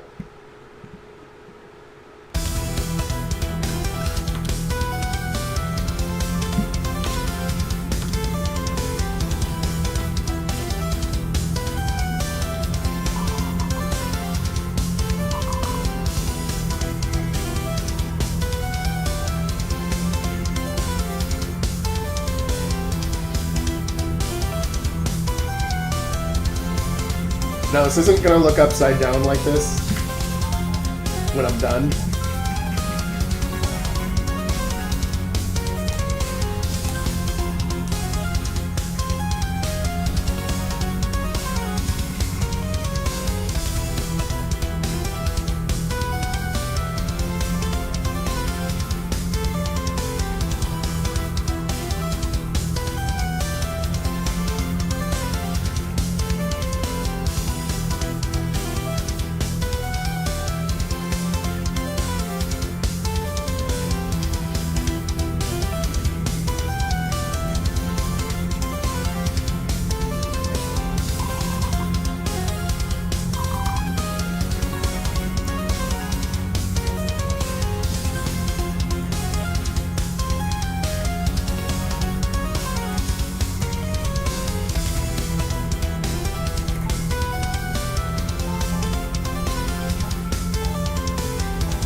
So now I gotta do little character sets of those plants.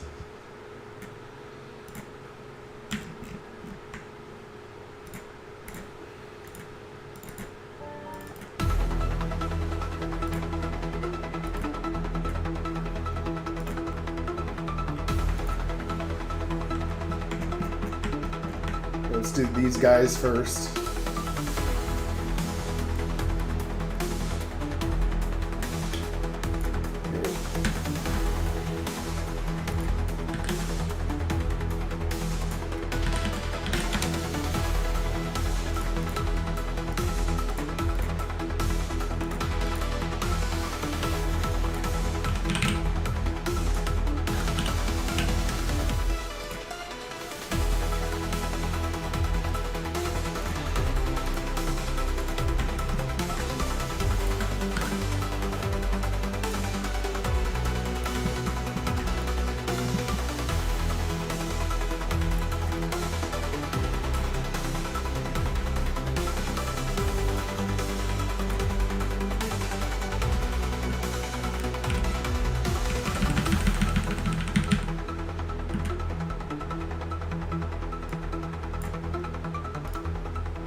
Put a few of those plants down.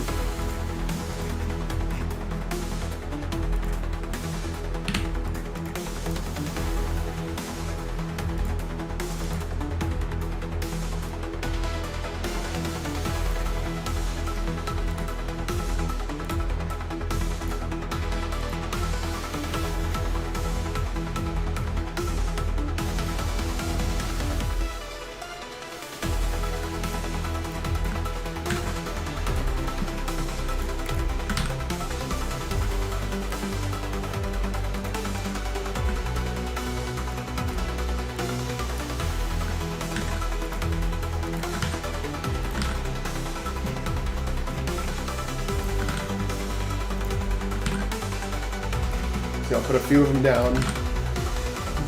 We'll see what it looks like.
I can figure this out.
Okay, then we'll have one that goes to the side. Just to test that. Because I want to replicate the idea of them circling the city.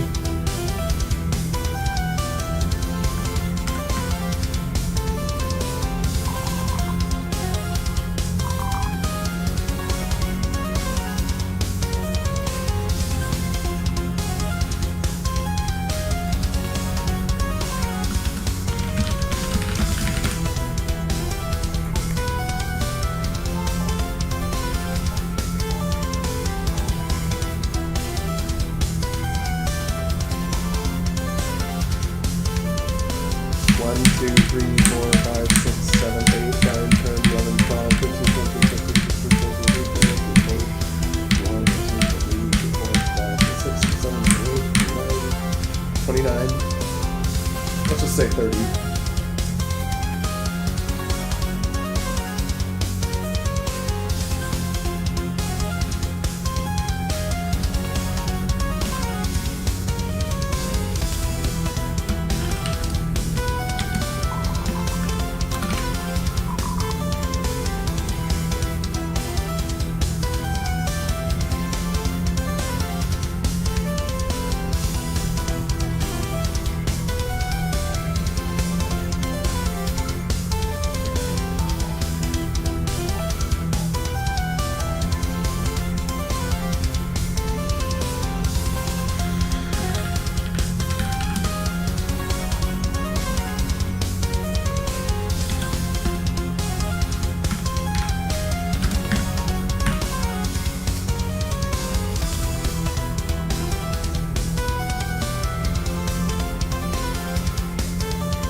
Once the player has finished,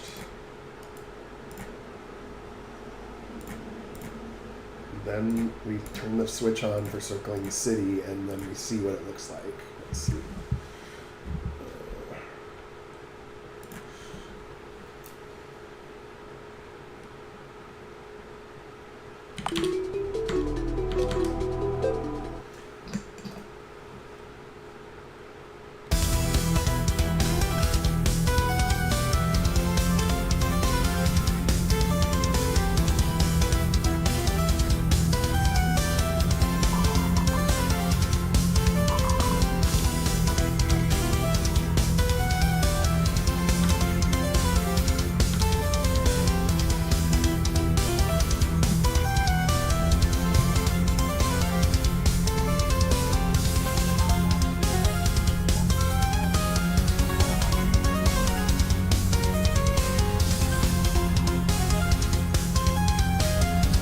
Oh yeah, I think that's going to work nicely.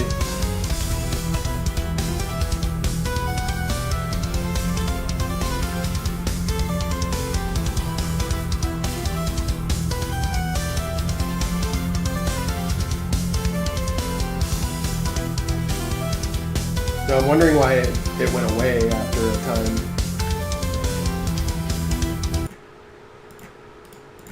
It went away after, like it did it twice, and then it went away after the third time, which is kind of...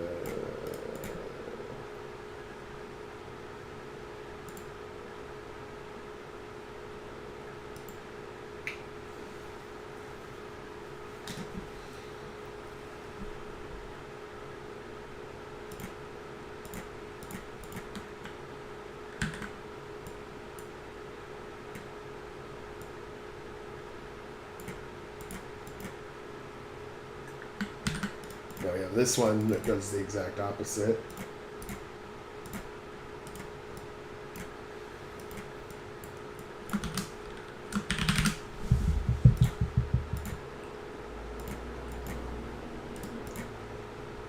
And then this one we teleport to 1626.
It's interesting how it does it twice, and then that's it.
Oh, actually, this one I can do a different way.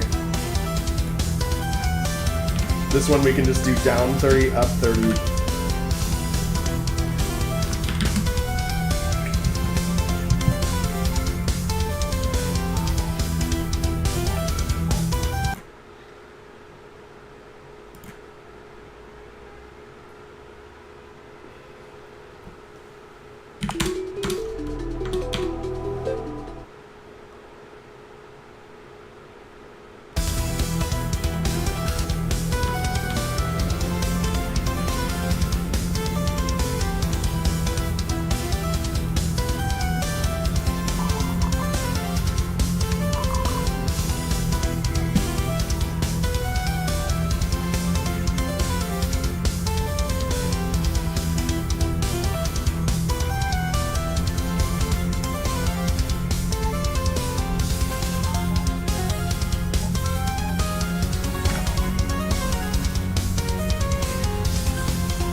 Oh, I know what it is, I think.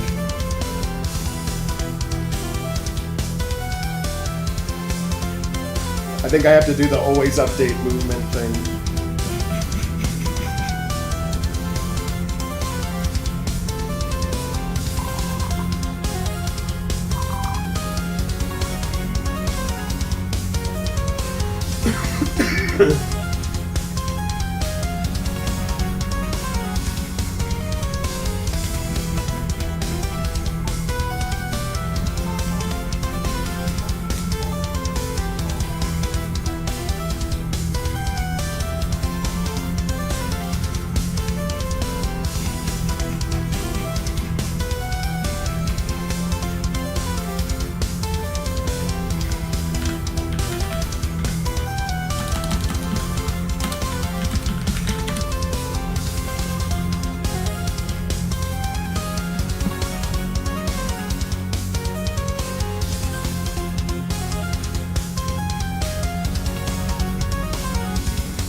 Nice. I like it. I like it. I just need to change the city. I need to make the plants more realistic. I need to change the city so that I see a few like skyscrapers sticking out. And then that last ship will crash into the gate.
Lower left,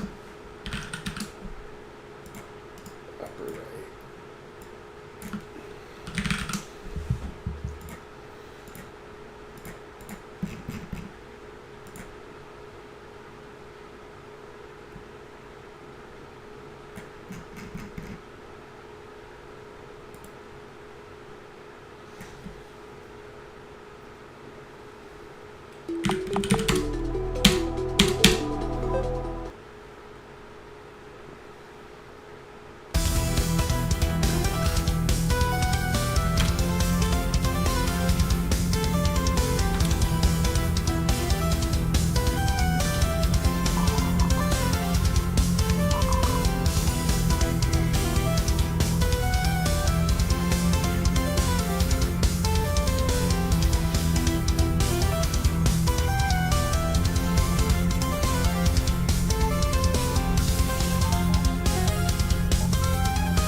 I still haven't made like weapons fire and stuff yet, which I'm gonna do.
I can see how this is gonna be a badass scene. It's not there yet, but it's gonna be.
They do kind of look like bees swarming.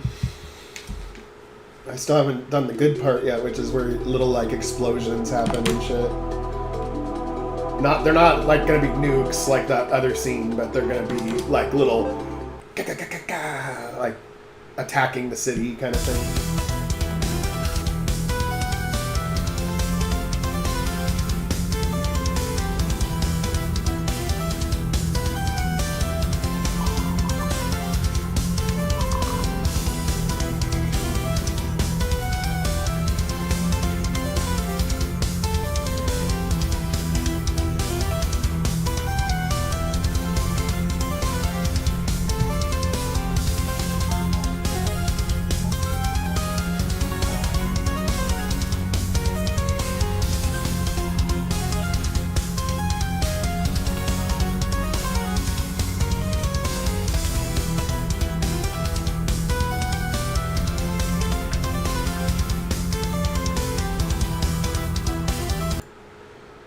Okay, now what I'm going to do is I'm going to go to the bridge and then get the view screen graphic and put it on top of the overlay so it looks like you're watching it from the view screen.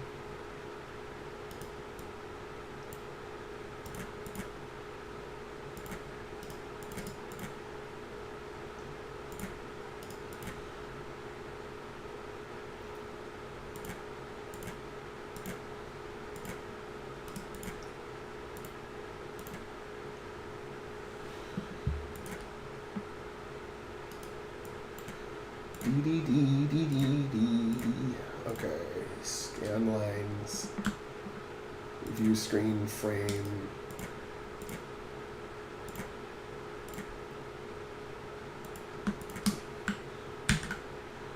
I'll do this.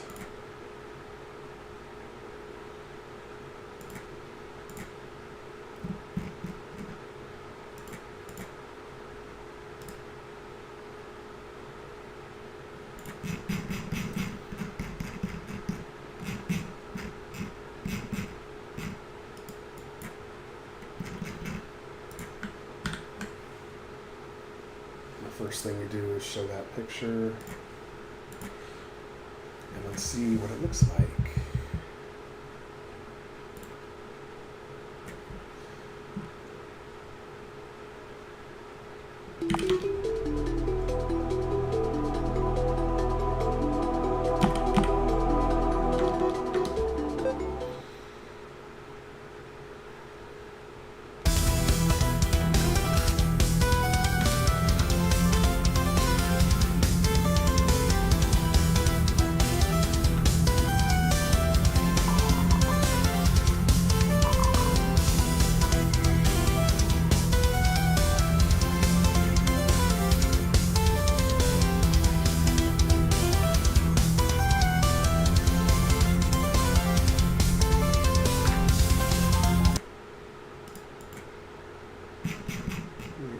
All pictures thing is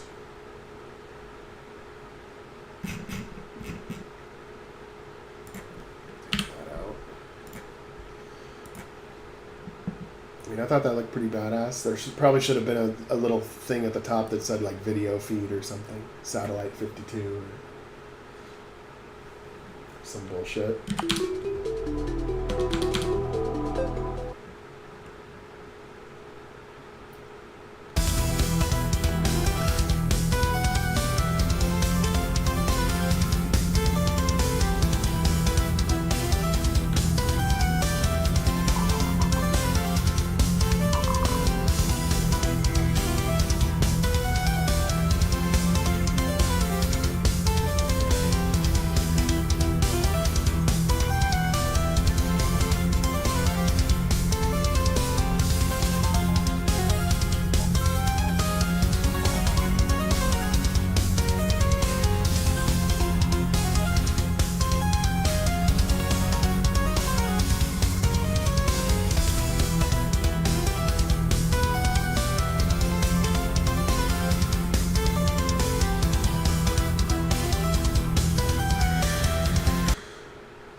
watching it multiple times to pin it down exactly what will make it better.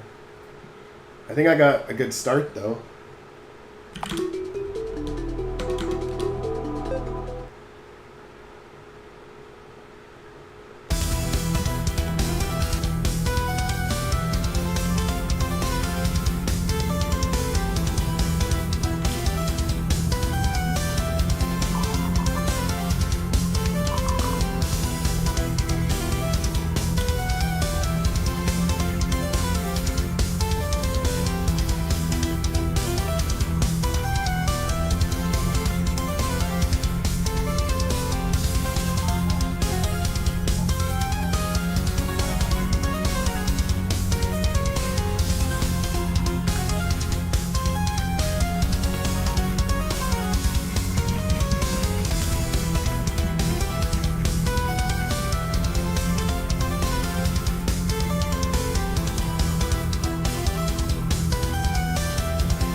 put some buildings there now, and we'll see what that looks like.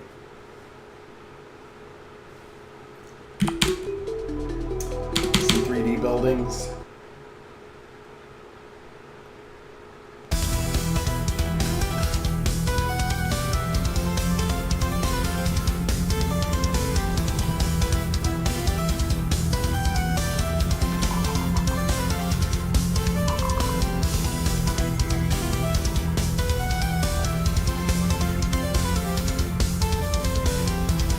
Looks like a city, actually. I think it looks pretty fucking good. And when we get more buildings in there...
Power 19.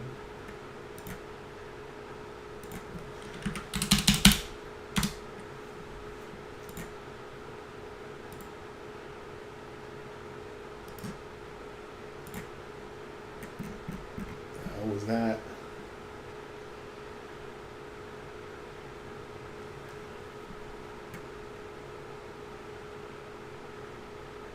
There we go.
See what that looks like now. Because the way you have to build the city is different in mode 7 mode versus like when you're just playing the game mode.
see what it looks like when I make it its own pop-up 3D thing.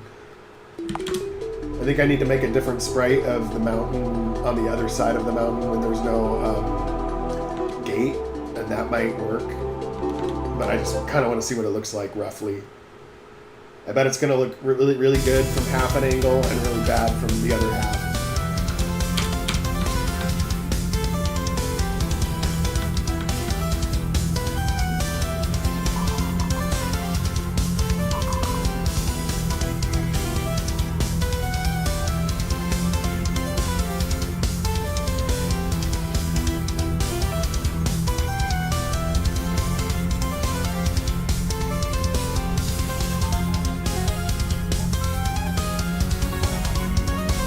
Yeah, it looks good from like half of the circle, and then horrible for the other half. So 1 second.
Actually, kinda.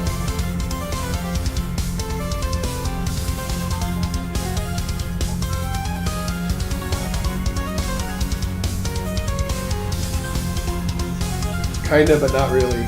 There's one of them is where there's one where it doesn't work. Like this one kind of works. Because it looks like you're circling the back. Okay, and I think I need to make the mountain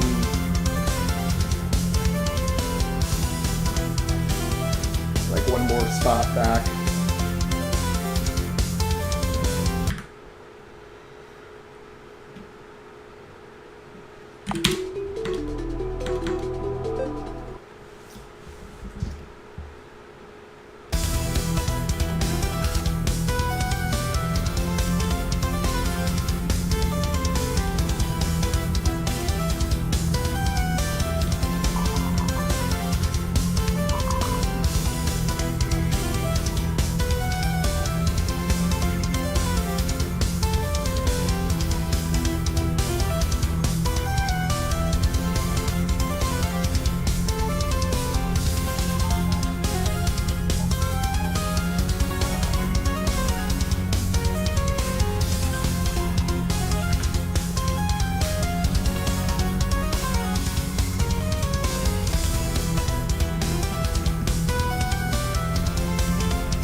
It's getting better.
Okay, I needed to switch places with them.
Almost.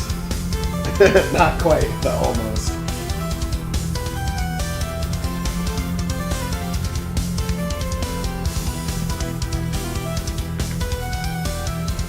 I think I know how to fix it though.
I mean, it's kind of jank, but it might be okay.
581.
Oh, I see why I have to have the fire with all the frames filled. That's the problem with that one.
totally forgot about the lighting effects too.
We'll get some lighting effects going too. Totally forgot about that. That's going to make it pop some more.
Looking pretty cute.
I think it's looking fucking sick.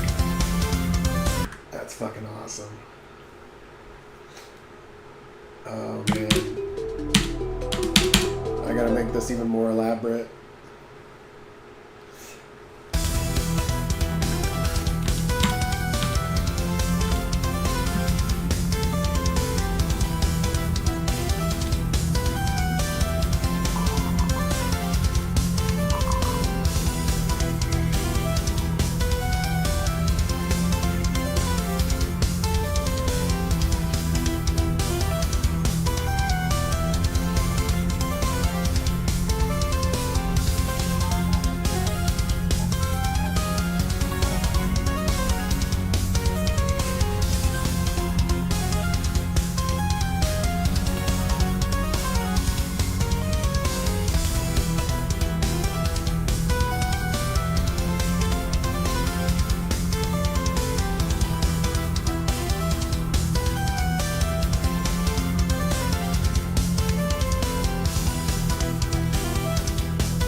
That looks fucking sick.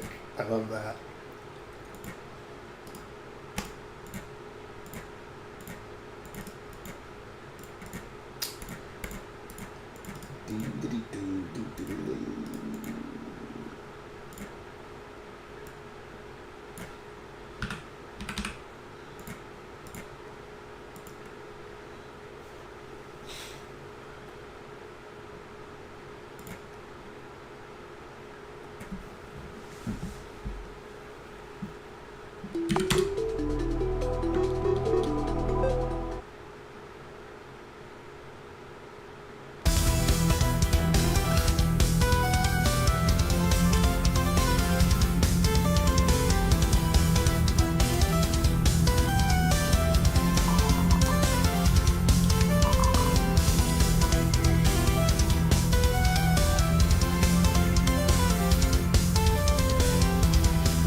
only thing is the light sources don't seem to be in the right place, but it's probably because of the mode 7.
Better.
happened way too soon.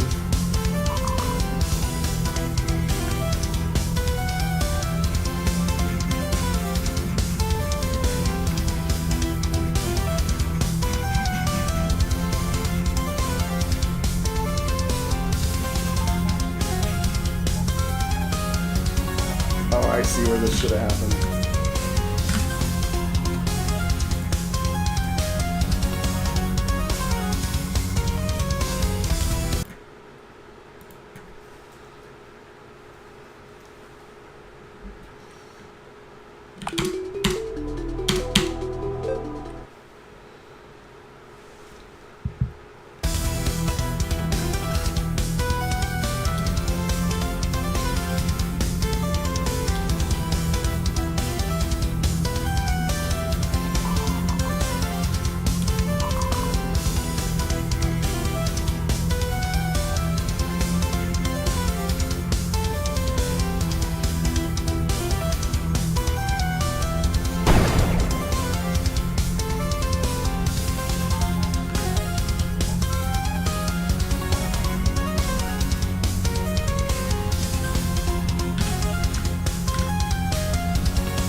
One sec, getting a phone call.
Okay, I'm at the 8 minute and or 8 hour and 11 minute mark, and I'm feeling the heat right now. So I'm gonna sign off for now. Everyone have a great, wonderful weekend. Be safe, be well, good luck, take it easy.